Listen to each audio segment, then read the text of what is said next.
மாத்த அலா ஷுஅபத்தி மினன் நிஃபாக், சஹீஹுல் முஸ்லிம்ல வருகிறது, அவர் முனாஃபிக்குடைய அடையாளத்தோடு மரணித்து விட்டார் என்றார்கள் ஸல்லல்லாஹு அலைஹி வஸல்லம் அவர்கள். அப்படி என்றால் என்னிடம் முனாஃபிக்குடைய அடையாளம் இருக்கிறதா? உங்களிடம் முனாஃபிக்குடைய அடையாளம் இருக்கிறதா? நானும் நீங்களும் முஸ்லீமா முஃமினா என்று அளந்து பார்ப்பதற்கு இந்த உலக சம்பவங்கள் சிலது நான் சொல்லிக் கொண்டு போகிறேன். அது சம்பந்தமாக என்னுடைய கல்புகளுடைய உணர்வுகள் என்ன என்பதை நாங்கள் யாரிடமும் சொல்ல வேண்டாம், நம்மிடமே விசாரித்து பார்க்க வேண்டும் என்பதை தான் முதலில் நான் பதிவு செய்கிறேன். அல்லாஹ்வுடைய நல்லடியார்களே, அப்படி என்று சொன்னால், அதாவது இப்ப உலகத்தில் நடக்கக்கூடிய இந்த பிரச்சனைகள், இந்த பிரச்சனைகளை நான் சொல்வதற்கு முன்னாடி ஒரு விஷயத்தை நீங்க புரியணும். அதாவது ஹதீஸ்களை பொறுத்தளவில் ஷாம் என்று தான் வருகிறது. ஹதீஸ்ல ஷாம் ஷாம் என்றுதான் ஹதீஸ்கள் நிறைய நாம் பார்த்தால் ஷாம் என்ற வார்த்தை தான் பயன்படுத்தப்படும். ஷாம் என்றால் என்ன?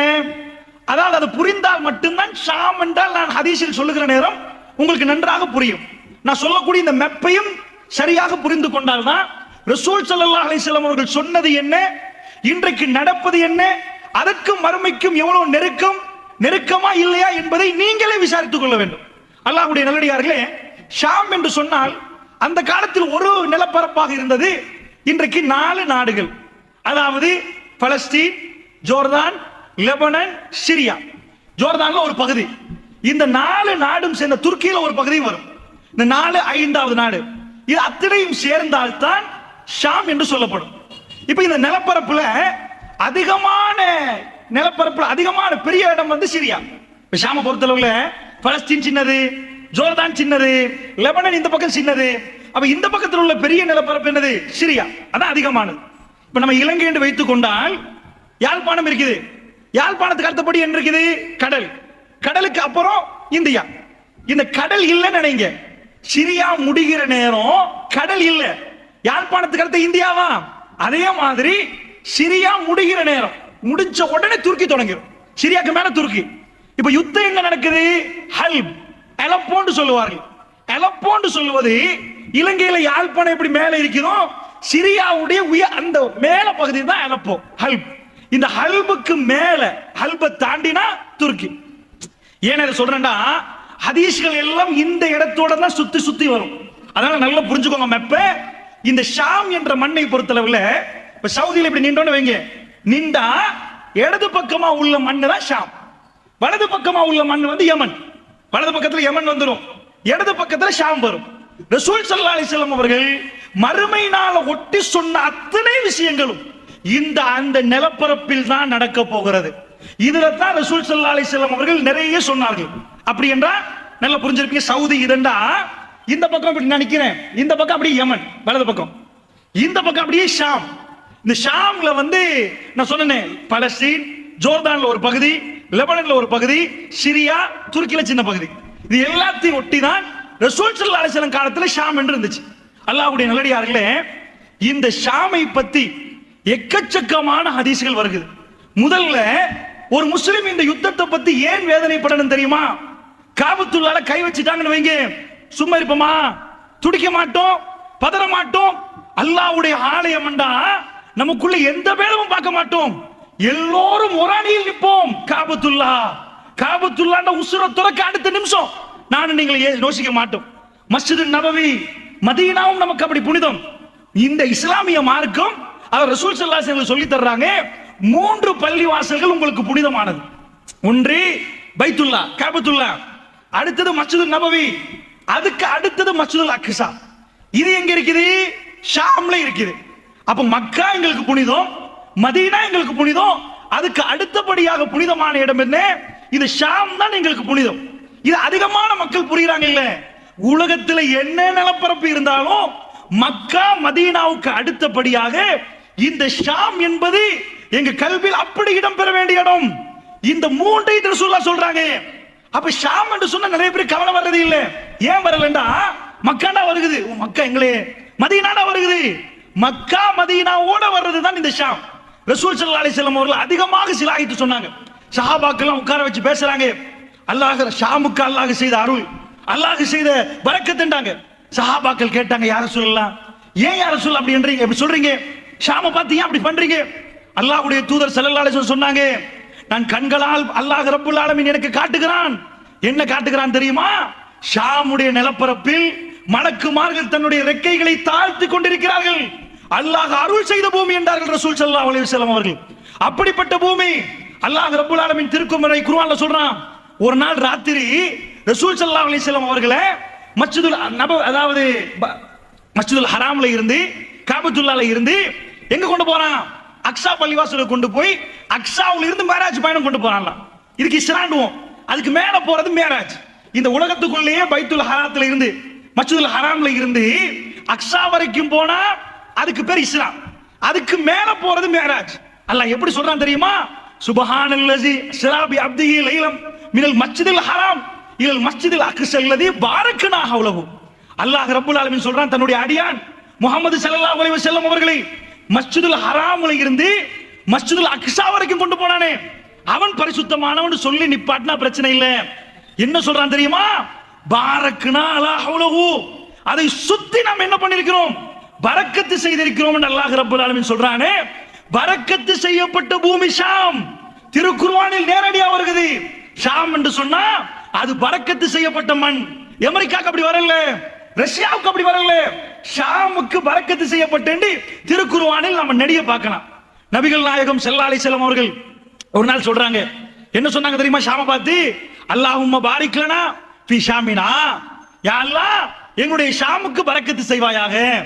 ரசூல் ஸல்லல்லாஹு அலைஹி வஸல்லம் சொல்ற நேரம் ஷாம் எங்க கையில இல்ல, கிறிஸ்தவர் கையில.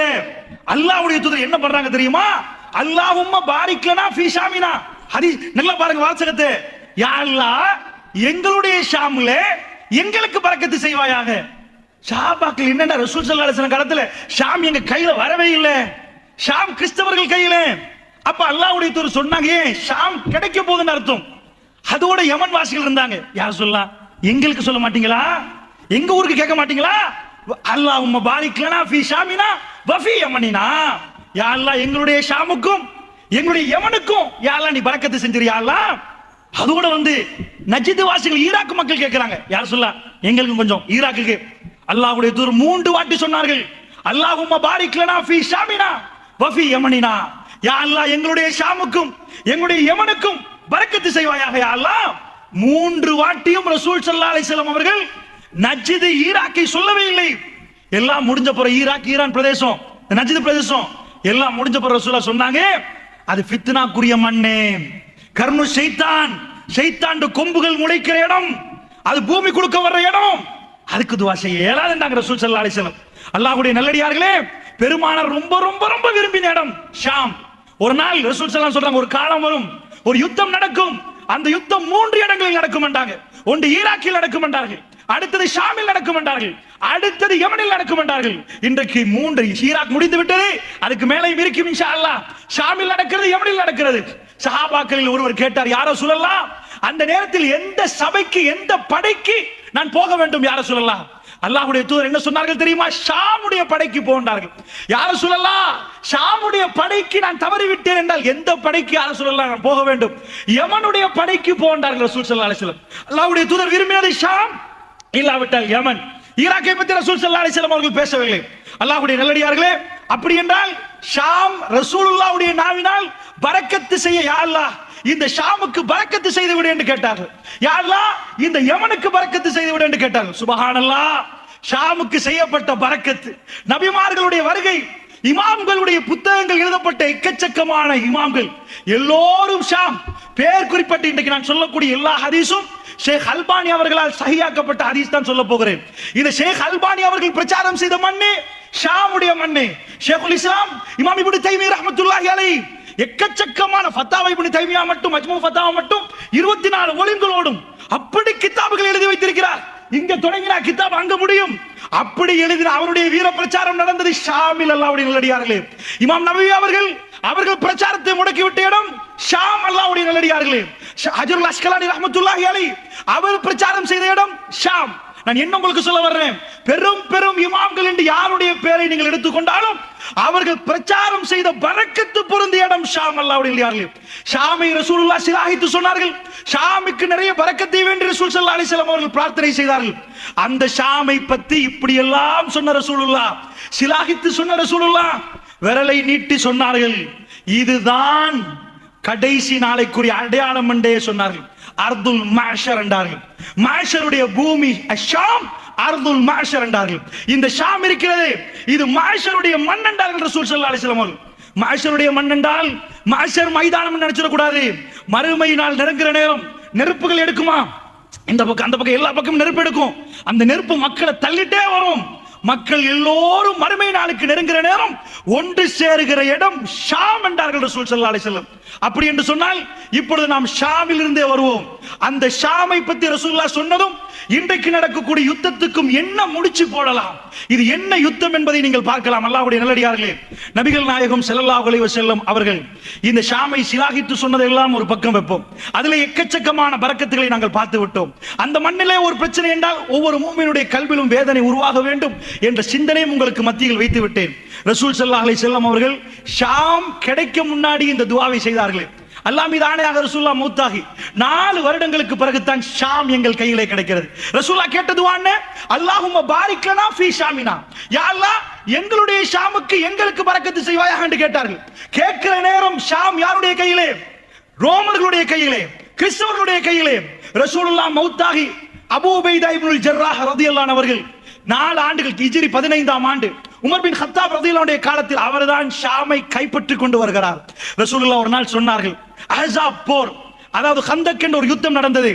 இந்த யுத்தத்தை பொறுத்தளவில் எல்லாரும் பத்ர் தெரிஞ்சு வச்சிருப்பாங்க. பத்ருக்கு பிறகு உஹது யுத்தம் நடந்துச்சு. இதே மாதிரி அடுத்த யுத்தம் அஹ்ஸாப் யுத்தம், கந்தக் யுத்தம், அகல் யுத்தம்.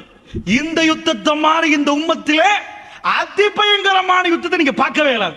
இதுதான் ஃபைனல் வார் என்று சொல்ற மாதிரி யுத்தம். அவ்வளவு அற்புதம், அதிபயங்கரமான ஒரு யுத்தம். ஏனென்றா பத்ர்ல 300, அவங்க 1000. டிஃபரண்ட் எவ்வளவு? 700 பேர். இங்க 300, அவங்க 1000 ஆச்சா? 700 தான் டிஃபரண்ட். அந்த டிஃபரண்ட்ல அல்லாஹ் வெற்றியை கொடுத்துட்டானா? உஹது பிரச்சனை இல்ல.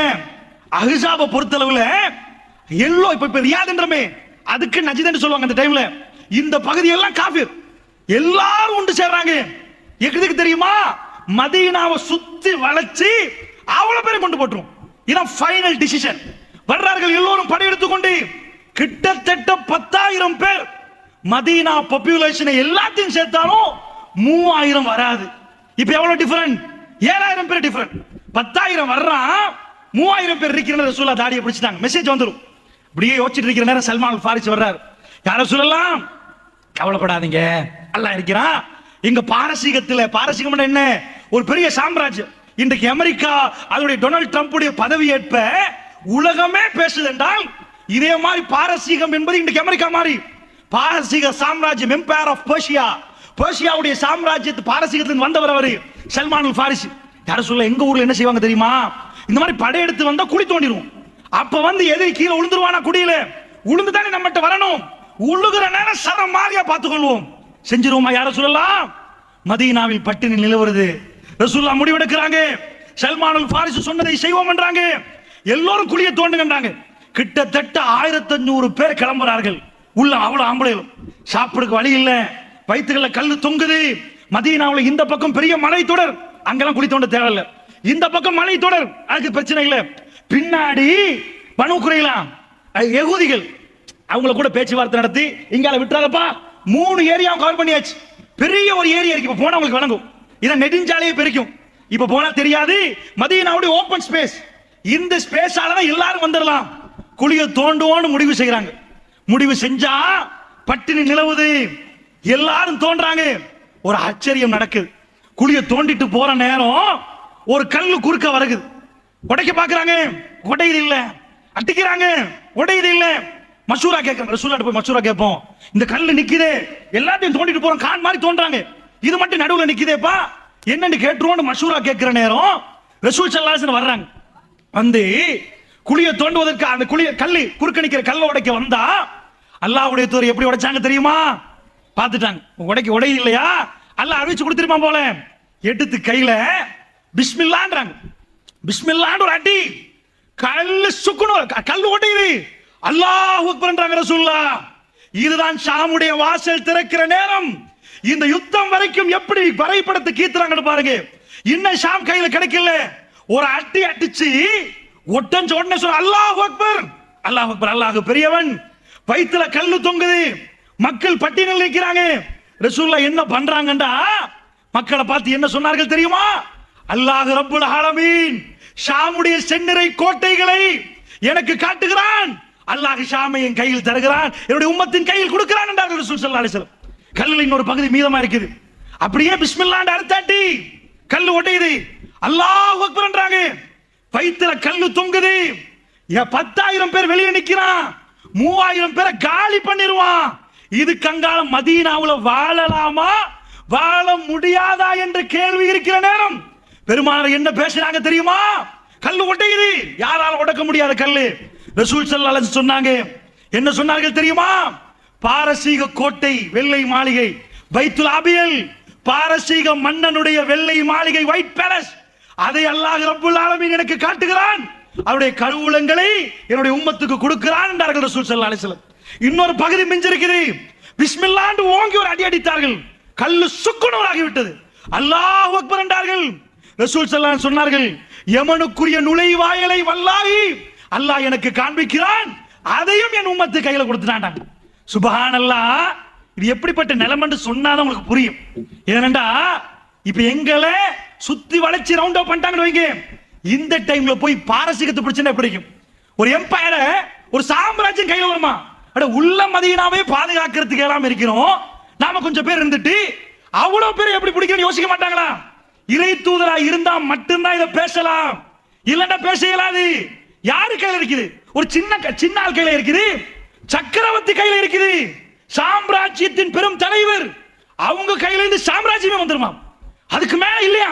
பாரசீக சாம்ராஜ்யம் உடைஞ்சு போயிருமா? எத்தனை நாடுகள் சுப்ஹானல்லாஹ். கொஞ்ச நெஞ்ச நாடா? பாரசீகம் என்பது இத்தாலியை தலைநகரமாக கொண்ட, ஈராக்கு, ஈரான், பாரசீகம் ஈரான தலைநகரமாக கொண்ட பெரிய நிலப்பரப்பு. ரோமபுரி என்ன இத்தாலிய தலைநகரமாக கொண்ட பெரிய நிலப்பரப்பு. இதெல்லாம் நம்ம கையில வந்துருமான்றாங்க ரசூலுல்லாஹ். சுப்ஹானல்லாஹ். எப்படி நேரம் என்று சொன்னா உங்களுக்கு வணங்கு கையில வர்றதுக்கு. அல்லாஹ்வுடைய நல்லடியார்களே, கடைசி மூமெண்ட் சொல்லி காட்டுறேன் கேளுங்க. அஹ்ஸாப் போர் மாதிரி சஹாபாக்கள் அவ்வளவு நொந்து போன ஒரு யுத்தம் இல்ல. இரவாகிறது, போருக்கு வந்து விட்டார்கள். மதீனாவுல கொஸ்டின் மார்க் நிலவுது. 10,000 பேர் குளிக்கு அங்கால நிக்கிறான், 3000 பேர் இங்க இருக்கிறாங்க குடும்பம் சகிதம். வந்து பாஞ்சா முடிஞ்சு போச்சு கதை. பத்ர் மாதிரியே 10 மடங்கு என்லார்ஜ் பண்ணி பாருங்க. 300, 3000, 1000, 10,000 மாறி இருக்குது. ரசூலுல்லாஹ் எழும்புறாங்க. சுப்ஹானல்லாஹ். ஆச்சரியமான ஒரு வரலாறு சஹீஹ் முஸ்லிம்ல வருகிறது. எந்த அளவுக்கு கண்ட அல்லாஹ் ரப்புல் ஆலமீன் எப்படி விரட்டான் பாருங்க. நீங்க சூரா அஹ்ஸாபை பிரட்டி பார்த்து உங்களுக்கு விளங்கும். பெருமானார் எழும்பி கேட்கிறாங்க, மக்களே என்ன அறிவிச்சாங்க தெரியுமா? அடுத்த பக்கம் குழியை தாண்டி அடுத்த பக்கமா நிக்கிறாங்க படை தலைவர் அபூ சுஃபியான். அங்க போய் அவங்க என்ன மஷூரா பண்றாங்கன்னு யாராவது என்கிட்ட கேட்டு சொல்லுவீர்களா? என்ன பரிசு தெரியுமா அவர்களுக்கு? சாதாரண பரிசு அறிவிக்கல. என்னோடு சுவர்க்கத்தில் இப்படி இருக்கலாம், நானும் அவர் சுவர்க்கத்தில் அப்படி நிற்போம். ஒன்று இந்த குழியை தாண்டி போய் அதுக்கு அங்கால இருக்கிறார்களே, அவங்க என்ன மஷூரா பண்றாங்கன்னு கேட்டு சொல்லிடுங்க அப்படின்றாங்க. அல்லாஹ்வுக்கு வகை அறிவிச்சிடலாம். ஆனா அல்லாஹ் ஒரு பரிசு கொடுக்க போறான். புரிஞ்சு கொள்ளுங்கள் எப்படி ஷாம் கையில வருகுது என்று. அல்லாஹ் ரப்புல் ஆலமீன் ஒரு பரிசு கொடுக்க போறான் அஹ்ஸாப் யுத்தத்துல. ரசூலுல்லாஹ் சொல்லிட்டாங்களா? ஒரு ஆள் சுப்ஹானல்லாஹ். சஹாபாக்கள் கேட்பாங்க, யார சொல்லலாம், சொர்க்கத்தில் எனக்கு இடம் இருக்குதா? அப்படி பண்ணட்டுமா, இப்படி பண்ணட்டுமா? சுப்ஹானல்லாஹ். நினைமையை நினைச்சு பாருங்க. ஒரு ஆள், சஹீஹ் முஸ்லிம்ல உள்ள ஹதீஸ், ஒரு ஆள் எழும்பல. அவ்வளவு மௌனம். ஏன் தெரியுமா? அப்படிப்பட்ட கூதல். அந்த கூதலை வர்ணிக்கலாரு. அல்லாஹ் குர்ஆன்ல சொல்றான். நாங்க எதுக்கு அந்த கூதல் அனுப்பினோம்ன்றான். மைனஸ் ஆயிருக்கு நினைக்கிறேன். எழும்பேற நட்டுங்க அப்படி நிக்கிறார்கள். எல்லாம் போத்திட்டு சுப்ஹானல்லாஹ். இறை தூதர் மட்டும் ஆச்சரியமே எழும்பி பேசுறார். அல்லாஹ் அவருக்கு கொடுத்தாருள். நட்டுக்கு நிக்கிற நேரம் இரண்டாவது தடவை ரசூலுல்லாஹ் கேட்கிறாங்க, மக்களே அங்க போய் நாளைக்கு யுத்தம் ஆரம்பிக்க போகுது, அங்க போய் அவங்க என்ன பேசுறாங்கன்னு எனக்கு கேட்டு சொல்லி தர்றதுக்கு யாராவது உண்டா? அல்லாஹ் அறிவிக்கிறான், சுவர்க்கத்துல நான் அவர் இப்படி நிற்போம், என்னோட சுவர்க்கத்துல இருக்கலாம் என்றாங்க. யாருமே இல்லை. சப்பன் அமைதியா நிக்குது. கடுமையான இருட்டு, கட்டும் காத்து வீசுகிறது. கூதல் தாங்க முடியல. மூணாவது வாட்டி சொல்லிட்டாங்களா, இஸ்லாமிய வரலாறுலயே இது பார்க்க இயலாது. இஸ்லாமிய வரலாறுல பத்ர் யுத்தத்தில் எழும்பி யாரும் சொல்லலாம். என்ன சொன்னார்கள்? நீங்க பாய சொன்னா நாங்க பாய்வோம் யாரும் சொல்லலாம். அப்படி பேசினவர்கள் இருக்கிறார்கள். ஏன் பேச்சு வருவதில்லை தெரியுமா? ஏலா அந்த கூதல் நடக்க விடுவதில்லை. அங்கிருந்து எப்படி போறது? அப்படி கூதல்.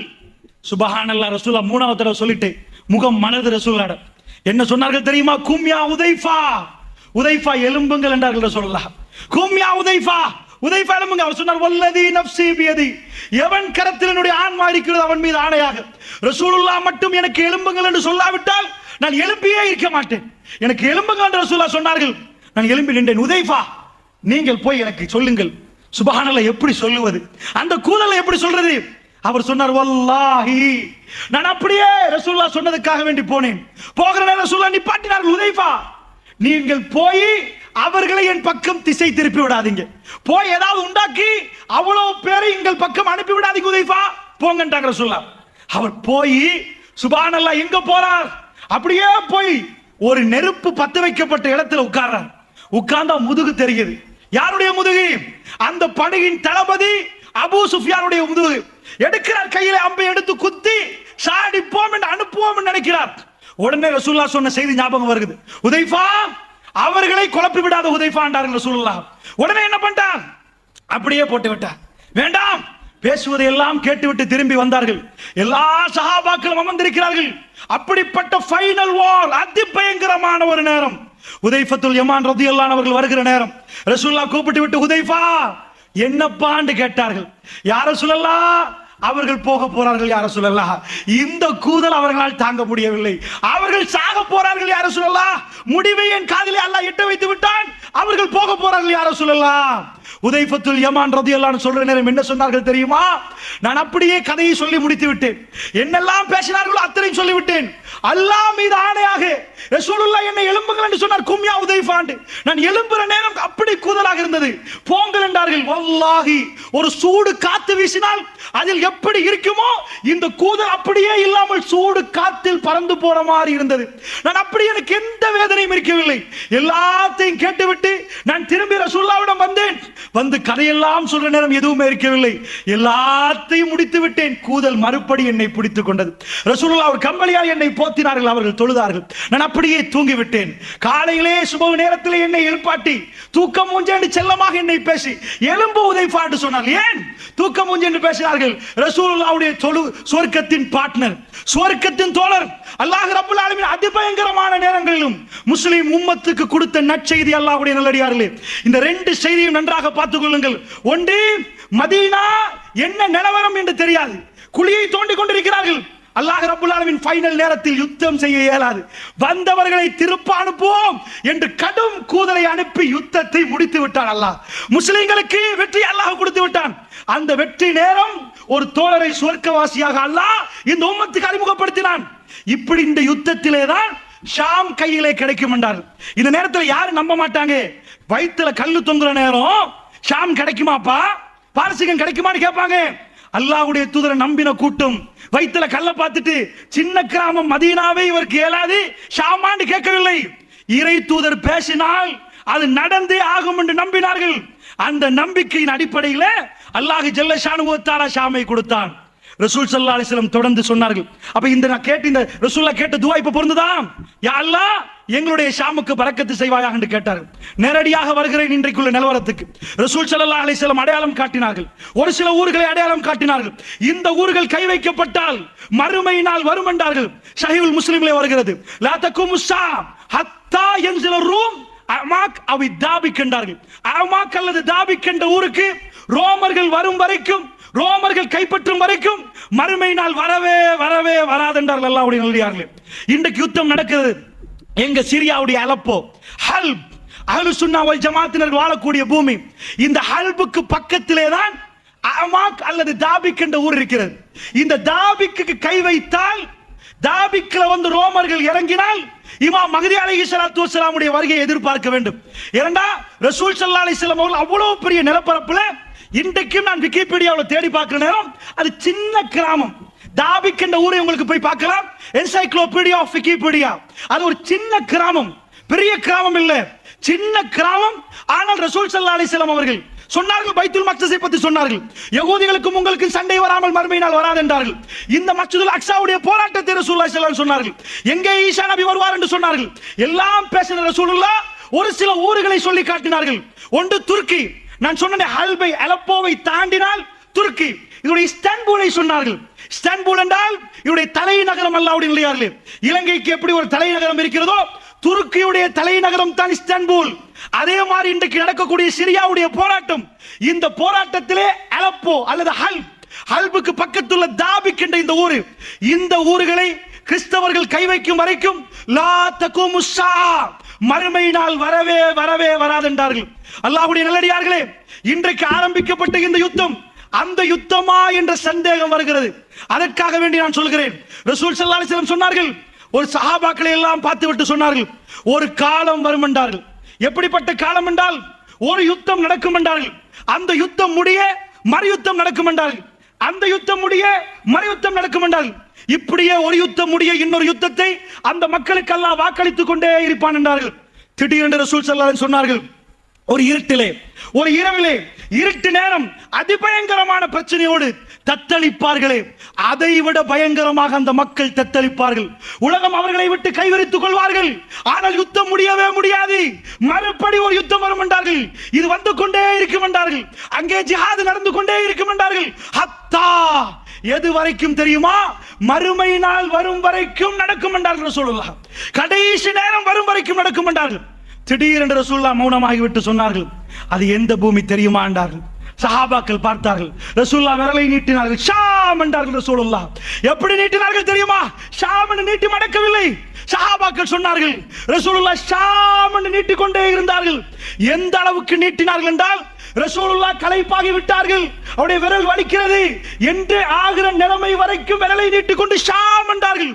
இங்கே யுத்தம் தொடங்கி விட்டால், இங்கே யுத்தம் ஆரம்பித்து விட்டால் அது முடியவே முடியாது. அந்த யுத்தத்துக்கு பிறகு மறு யுத்தம், மறு யுத்தத்துக்கு பிறகு மறு யுத்தம். மல் அமா என்றார்கள் ரசூலுல்லாஹ்.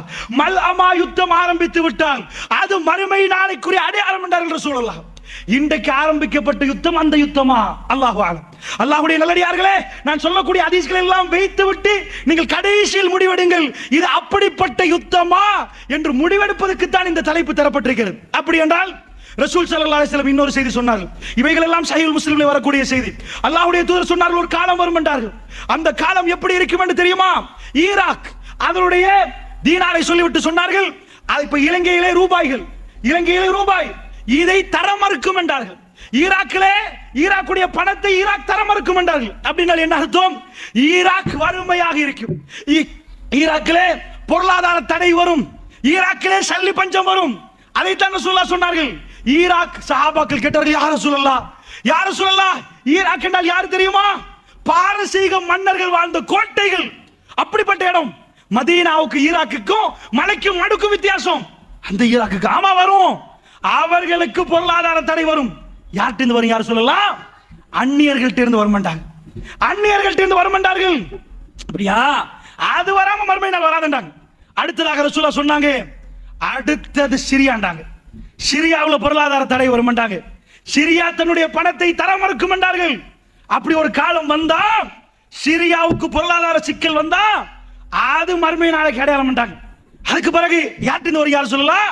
ரோமர்கள்ட்ட இருந்து வர மாட்டாங்க, கிறிஸ்தவர்கள்ட்ட இருந்து வர மாட்டாங்க. அப்படியா? அதுக்கு அடுத்தபடியாக ஈஜிப்ட், எகிப்தை சொன்னால் மிஸ்ர், மிஸ்ர் தன்னுடைய பணத்தை தர மறுக்க மாட்டாங்க, அங்க பொருளாதார தடை வர மாட்டாங்க. வரிசையாக சொன்னார்கள். ஈராக் டெசர்ட் லயன், பாலைவனத்து சிங்கம் சதாம் ஹுசைன், அவரை முழுக்க முடித்து விட்டார்கள். அவனை கொண்டு போய் தூக்கில போட்டாங்க. ஒரு ஜனாதிபதியை கொண்டு போய் பப்ளிக்கா வச்சு தூக்கில போட்டு ஈராக் கதையை முடித்தார்கள். யார்கிட்ட வந்துச்சு? யார்கிட்ட வந்துச்சு? அந்நியன்ட்ட வந்துச்சு. ரசூல் ஸல்லல்லாஹு என்ன சொன்னாங்க? ஈராக் தன்னுடைய பொருளாதாரத்தை தர மறுக்கும் என்றார்கள். முஸ்லிம் உம்மத்து எதிர்பார்த்தது, முஸ்லிம் அறிஞர்கள் எதிர்பார்த்தார்கள். ரசூலுல்லாஹ்வுடைய ஹதீஸ் படி அடுத்ததாக சிரியாவுக்கு இந்த பிரச்சனை வர வேண்டும் என்று எதிர்பார்த்தார்கள். அது 2012ஆம் ஆண்டு 11ஆம் ஆண்டு உள்நாட்டு போராக ஆரம்பித்து 38,100 பில்லியன் ரூபாய்கள், நம்ம கணக்குப்படி 38,100 பில்லியன் ரூபீஸ், 38,100 பில்லியன் ஈராக் பொருளாதாரம் இல்லாமலே போச்சு, காலியாச்சு. நம்ம நாட்டு இந்த தடவை பட்ஜெட் 3000 பில்லியன் ரூபாய் செலவு, வரவு இல்லை, வரவு கம்மி, கிட்டத்தட்ட 3000 கிட்ட வருகிறது செலவு. ஸ்ரீலங்கா கவர்மெண்ட் இந்த தடவை போட்ட பட்ஜெட் 3000 பில்லியன் என்றா, சிரியாவில் நடக்கிற உள்நாட்டு போர் இது சின்ன பேர போர் இல்லம்மா. அது என்ன போர் நான் சொல்லுவேன், உள்நாட்டு போர். என்ன போர்னு புரியுது உங்களுக்கு? ஸ்ரீலங்காவில் கவர்மெண்ட் ஒன்று சொல்லிட்டு மக்கள் ஏத்துக்கொள்ளல, புரட்சி பண்ணுவாங்களா? இதை குறைங்க, பஸ்ஸுக்கு இந்த மாதிரி தடை அடிக்காதீங்க, வெஹிக்கிள் போற நேரம் லைசன்ஸ் இல்லைன்னா இவ்வளவு அடிக்காதீங்க. மக்கள் போராடுவாங்களா? போராடுற நேரம் என்ன ஆகும்? ஸ்ரீலங்கா கவர்மெண்ட் என்ன பண்ணும்? அதை ஆமி அனுப்பி அந்த மக்கள் என்ன பண்ணுவாங்க? டீ கேஸ் அடிப்பாங்க, கொஞ்சம் அந்த கண்ணீர் புகை அடிச்சு தண்ணி அடிச்சு மக்கள் அனுப்பிடுவாங்க. ஆனா அங்க என்ன பண்ணா தெரியுமா? பஷார் அல் அசாத் உள்நாட்டு யுத்தம் நடக்குது. நடக்கிற நேரம் கண்ணீர் புகை அடிக்கல, சுட்டு கொலை செய்யறான். சுட்டு கொலை செய்யத்தான் நடக்குது. ஏன் நடக்குதுண்டா, பஷார் அல் அசாத் யாருன்னு புரிஞ்சாதான் இது அப்படியே வழங்கும் உங்களுக்கு. அவங்க வாப்பா அவன் என்ன பண்றான்? அவன் ஒரு கட்சியில் ஆட்சி செய்துட்டு இருக்கிற நேரம் இப்ப உள்ள சிரியாவுடைய ஜனாதிபதி யாரு? Bashar al Azad. அவன் ஒரு கண் டாக்டர், ஐ ஸ்பெஷலிஸ்ட், கண் வைத்தியர். அவன் ராணுவத்தில் போய் சேர்ந்து 2000 ஆண்டு அவங்க வாப்பா மௌத்தாகிற நேரம் பஷார் அல் அசாத் ராணுவத்தை எடுத்துட்டு வந்து ராணுவ புரட்சி செய்துதான் வர்றான் கவர்மெண்ட்டுக்கு. ஏனண்டா அவன் வந்து நுசைரியாண்ட பிரிவை சேர்ந்தவன். இப்ப உதாரணத்துக்கு இலங்கையில முஸ்லிம்கள் இருக்கிறோம், எங்க சனத்தொகை எப்படின்னு பாப்போமா? இதே மாதிரி அங்க ஷியாக்கள் இருக்கிறாங்க, சுன்னிகள் இருக்கிறாங்க. ஷியா எங்க நுழைஞ்சானோ அங்க சாவு மணிதான். ஷியாக்கள் நுழைஞ்சால் ரத்த ஆறுகள் ஓடும். எத்தனை வீதம் இருக்கிறாங்க? 12 வீதம். எண்ணி எண்ணி பார்த்தா 30 லட்சம் மக்கள். எங்கள்கிட்ட நாங்க 2 கோடி 10 லட்சம் இருக்கிறோம். ஸ்ரீலங்காவில் முழு சிரியா சனத்தொகை 2.5 கோடி. 2.5 கோடி தான் மக்கள். அதுல பஷார் அல் அசாத் இருக்கிறானே, அவன் நுசைரியா பிரிவு இருக்குது, அவன் 30 லட்சம். மற்றது கிறிஸ்தவர்கள் 10 வீதம் 25 லட்சம். மற்றது துருக்கி மக்கள் இருக்கிறாங்க ஒரு 8 வீதம். அதுக்கு மேல உள்ள 70 வீதமும் அஹ்லு சுன்னா வல் ஜமாத், குர்ஆன் சுன்னாவோட உள்ள மக்கள். அதாவது அஹ்லு சுன்னா வல் ஜமாத் 70, மத்த 30 தான் பிரிச்சு போடலாம். இதுல இவன் கூட்டம் எவ்வளவு? 2.5 கோடி மக்கள்ல 30 லட்சம். அப்ப ஏன் அந்த மக்கள் இவருக்கு கீழே இருக்கணும்? நுசைரியா யாருன்னு தெரியுதா? ஈரான் கவர்மெண்ட் இருக்கு பாருங்க, ஈரான். இந்த நுசைரியாவை பார்த்து காஃபிரான். இவனும் ஷியா அவனும் ஷியா. இந்த ஷியா என்ன பண்றான்? ஈரான் சொல்றான் அவன் காஃபிரான். எப்படி அவன் காஃபிரானா? இவங்க ஷியாக்கள் அத்துமீறின ஆட்கள். இவங்க யாருண்டா? ஈசா அலைஹிஸ்ஸலாத்து வஸ்ஸலாம் உலகத்துக்கு வந்த பிறகு அவன் என்ன பண்ணா? சிலர்கள் கிறிஸ்தவர்கள் என்ன பண்ணாங்க? இது இறைவனின் அவதாரம் எடுத்து ஈசா வந்தார், இவர் இறைவனின் மகன், இறைவன் நான் ஒரு கூட்டம், இறைவன் மகன் தான் ஒரு கூட்டம், இந்த மாதிரி போச்சு. இதே மாதிரி இவங்க என்ன பண்ணாங்கடா? அலி பின் அபி தாலிப் யார் தெரியுமா? அல்லாஹ் இந்த உலகத்துக்கு அலியுடைய வடிவத்தில் வந்தான். சுப்ஹானல்லாஹ். அலி ரலியல்லாஹு தூக்கி எங்கேயோ வச்சு ஷியாக்கள் ரொம்ப மோசமான ஜாதி. இவர்கள்ட்ட ஒரு கொள்கை என்ன தெரியுமா? அஹ்லு சுன்னா வல் ஜமாத் கொண்டா நன்மை, ரத்த ஆறு ஓடினா நன்மை, கொல்ல அவர்களை. இந்த கொள்கையில் உள்ளவர்கள் என்ன பயன்படுத்தினான் தெரியுமா? என்னையே இல்லாமல் ஆக்க பாக்குறீங்களா? அவன் இல்ல மக்களை கொல்றான். தன்னுடைய நாட்டு மக்களை ராணுவத்தை போட்டு கொல்ற நேரம் அங்கால 4 படம் வருது. ISIS வருது, ஜபஹத்து நுஸ்ரா வருது, துருக்கியில இருந்து ஒரு படம் வருது, மக்கள் சார்புல வெளியில இருந்து கொஞ்சம் படம் வருது. இவன் தன் கவர்மெண்ட்ல ராணுவத்தை அடிக்கிறான். இப்ப அந்த கவர்மெண்ட் சிரியா ஆர்மி அடிக்குது மக்களுக்கு. மக்கள்கிட்ட ஆயுதம் இல்லையா? அந்த பக்கத்து ஆளால் கொஞ்சம் கொடுக்குறாங்க. 2 பேர் அடிக்கிற நேரம் அவன் கவர்மெண்ட் தோக்க பாக்குது. இப்பதான் அழிக்கிறதுக்கு யார் எடுக்கிறான்? ரஷ்யாவை மேலால எடுக்கிறான். ரஷ்யா விமானங்கள் வருகிறது, ஈரான கீழே எடுக்கிறான்.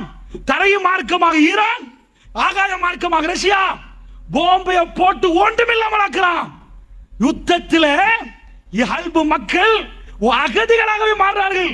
வீடு வாசல் ஒன்றுமே இல்லை, அடிச்சுட்டு ஹல்ப. எத்தனை பேர் இருக்கிற ஹல்புல? இந்த கொழும்பு மார்த்த ஹல்பண்டா பெரிய இடம், 25 லட்சம் பேர் இருக்கிறாங்க. 2.5 மில்லியன் அவ்வளவு மக்கள் உள்ளத ரஷ்யாவை கொண்டு வந்து அடிக்கிறான், முஸ்லிம் அடிக்கிறான். பஷார் அல் அசாத பொறுத்தளவுல அவனை பத்தி இந்த இரவுல நீங்க எல்லாம் துவா செய்ய வேண்டும், அவனுக்கு எதிராக துவா செய்ய வேண்டும் என்பதுக்கு சொல்றேன். பஷார் அல் அசாத் யாரு தெரியுமா? கிறிஸ்துமஸ் கொண்டாடுறாங்க 5 வருஷத்துக்கு பிறகு. சிரியா பிரச்சனைக்கு பிறகு 5 வருஷத்துக்கு பிறகு ஒரு ஊர்ல சர்ச்சில் கிறிஸ்துமஸ் கொண்டாடுறாங்க. வீடியோ பார்க்கிறேன், நான் அசந்து போயிட்டேன். ஏன்டா பஷார் அல் அசாத் போனான், சிரியா கவர்மெண்ட் தலைவர். அவன் பக்கத்தில் ஒரு பொம்பளை, அந்த பொம்பளை தலையில போட்டு இல்ல, சரிப்பா ஏதாவது இப்படி போட்டு அதுவும் இல்ல, களத்திலையோ எதிலையுமே போட்டு இல்ல, அசல் வெள்ளக்காரி. பக்கத்துல போறாங்க, போனா முழுக்க கருப்பு உடுத்த, தலைய மறைச்சு எல்லாத்தையும் மறைச்சு அபாயா போட்டு ஸ்காப் போட்ட பெண்கள், முழுக்க கருப்பு. கை கொடுக்குறான், அவ்வளவு பெண்கள் கையை கொடுத்துட்டு ஹக் பண்ணி கொள்றாங்க. ஓ முஸ்லிம் பொம்பளை இப்படி செய்ய மாட்டாங்களே, கை கொடுக்க மாட்டாங்கன்னு பார்த்தா அது சர்ச். அங்க உள்ள கிறிஸ்தவ பெண்கள் எப்படியா எங்க நாட்டுல மாறி நாங்க இஸ்லாமிய அடிப்படையில் எல்லாத்தையும் மறைக்கிறோமே, தலையில இருந்து உடம்புல இருந்து கை வரைக்கும் எல்லாத்தையும் மறைக்கிறோம். அவ்வளோத்தையும் மறைச்சா அது யாருப்பா வெள்ளக்காரி பக்கத்திலே போறான்னு பார்த்தா அஸ்மா அல் அசாத் பொண்டாட்டி, ஐரோப்பால படிச்சவன், தலையில இல்ல மேல இல்ல அசல் வெள்ளக்காரி பொண்டாட்டி போறா. கிறிஸ்தவ பாதிரியார்கள் உள்ள அந்த இடத்துல கிறிஸ்தவர்கள் முழுக்க மறைச்சிருக்கிறாங்க. சுப்ஹானல்லாஹ், கம்யூனிசத்தை கொண்டு வந்து அப்படியே அந்த சிரியாவில் வைக்கிற இஸ்லாமிய சப்ஜெக்ட் ஒன்றுமே இல்ல. இவன் தான் பஷார் அல் அசாத். என்ன பண்றான், புடிச்சு எங்க ஆட்கள் எல்லாத்தையும் கொள்றான். அஹ்லு சுன்னா வல் ஜமாத் என்றால் நானும் நீங்கள் உட்கார்ந்து இருக்கிறோமே, இந்த உறவுகள் தாங்க பாதிக்கப்படுறாங்க. அல்லாஹ்வுடைய நல்லடியார்களே, இந்த யுத்தத்தை வந்து ஏன் மறுமை நாளோட சேர்க்கிறோம்டா, இங்க ஒரு பெரிய இடியாப்ப சிக்கல் இருக்கு. என்ன இடியாப்ப சிக்கல் தெரியுமா? மக்கள் தரப்புல போராட்டத்துல நல்லவங்களும் இருக்கிறாங்க. இப்ப சிரியா தரப்பு இருக்கிறவங்களே, அதுல ஷியாக்கள் வந்து போராடுறாங்க. மக்கள் தரப்பு இருக்கு பாருங்க, துருக்கி தலையிடுது, ISIS தலையிடுது. இவங்க எல்லாம் நல்ல ஆட்களா? அங்க பெரிய பிரச்சனை விளங்குது உங்களுக்கு. இப்ப உதாரணத்துக்கு நாங்க ஒரு படையை இருக்கிறோம், ஒரு பேச்சுக்கு நாங்க போய் ஃபைட் பண்றோம், ஒன்றுக்கு எதிராக ஃபைட் பண்ற நேரம் எங்க படையில 10 பேர் இருக்கிறான், 10 படை, 10மே நல்லவன் இல்ல. நாங்க ஒரு கெட்டதுக்காக போராடுறோம், எங்கள்கிட்ட உள்ள 10 படையும் சந்தேகம். அந்த மாதிரியான படைகள் தான் இதெல்லாம். இதுவரைக்கும் உலகத்தில் ISIS ஒண்ணுமே புரியல. யாருப்பா இந்த ISIS, நல்லவனா கெட்டவனா? கேள்விக்குறியா தான் இருக்குது. ஏன் கேள்விக்குறியா இருக்குது? இது அமெரிக்காவே வாசல திறந்த மாதிரி இருந்துச்சு. ஈராக் எப்படி ISIS உண்டாச்சு? ஈராக்கு யுத்தம் முடிய 3.5 லட்சம் பேரை கொண்டு போய் பெரிய ஜெயில அடைக்கிறான். அடைச்சா எப்படி வெளியே ஆகுறாங்க? ஜெயில உடைச்சு வெளியே பாயிறான். வெளியே பாஞ்சா எது இப்ப மாடர்ன் ஆயுதமோ, நவீன ஆயுத களஞ்சியம் உண்டு ஜெயிலுக்கு பக்கத்திலே. பெரிய ஒரு ஸ்டோர் அமெரிக்காட, எல்லா ஆயுதமும் இருக்குது, நவீன ரகமான ஆயுதம். இந்த 3.5 லட்சம் பேர் என்ன பண்றாங்க, ஜெயில இந்த உடைச்சிட்டு வந்த உடனே ஆயுத களஞ்சியம் உடைக்கிறாங்க. உடைச்சு அதுல உள்ள ஆயுதத்தை எல்லாம் எடுத்து ஈராக்கு வழியாக அப்படியே உள்ள நுழைஞ்சு சிரியாக்குள்ள போடுறாங்க. இப்ப என்ன பிரச்சனைடா, அமெரிக்கா இவ்வளவு கூமுட்டையா? வெளிக்கடை ஜெயில இருந்தே பாயலாம் இருக்குது, போகம்பர்ல இருந்தே பாயலாம் இருக்குது. 3.5 லட்சம் பேரை ஈராக்கில் அடக்கி வச்சு ஜெயில இருந்து பாய்ந்தார்களாம். பாஞ்சா சரி சரி, ஜெயில உடைச்சிட்டான்னு வைங்களே, அவன்கிட்ட உள்ள அந்த மாதிரி பிரிசன் எல்லாம் உடைச்சிட்டான். உடைச்சா இங்க இருந்து போய் ஆயுத களஞ்சியத்துல கை வைக்க காட்டியும் இவன் எங்க பார்த்தான், மேல பார்த்தானா? அப்ப நான் சொல்லல அமெரிக்கா உருவாக்கின படைன்னு சொல்லல, அமெரிக்கா ஆயுதத்தை கொடுக்கும் வரைக்கும் பார்த்து கொண்டிருந்தான். ஏன் பார்த்தான் தெரியுமா? அவன் வேலையே ஆயுதத்தை கையில கொடுத்த நீங்க சண்டை பிடிப்பீங்க, ஃபைனலி நான் வருவேன் சமாதானம் சொல்லி ஒரு அடி அடிச்சு அதை பிடிச்சிடும். இதான் வேலை. அதனால ISIS ஆயுதம் கிடைத்தது உலகத்துல பெரிய சந்தேகம். நவீன ரகமான ஆயுதம் கொஞ்ச நெஞ்ச இல்ல, அவ்வளவு ஒட்டச்சு சாம்பலாக்கி அந்த ஆயுதங்களை தூக்கி கொண்டுதான் சிரியாவுக்குள்ள நுழைகிறாங்க.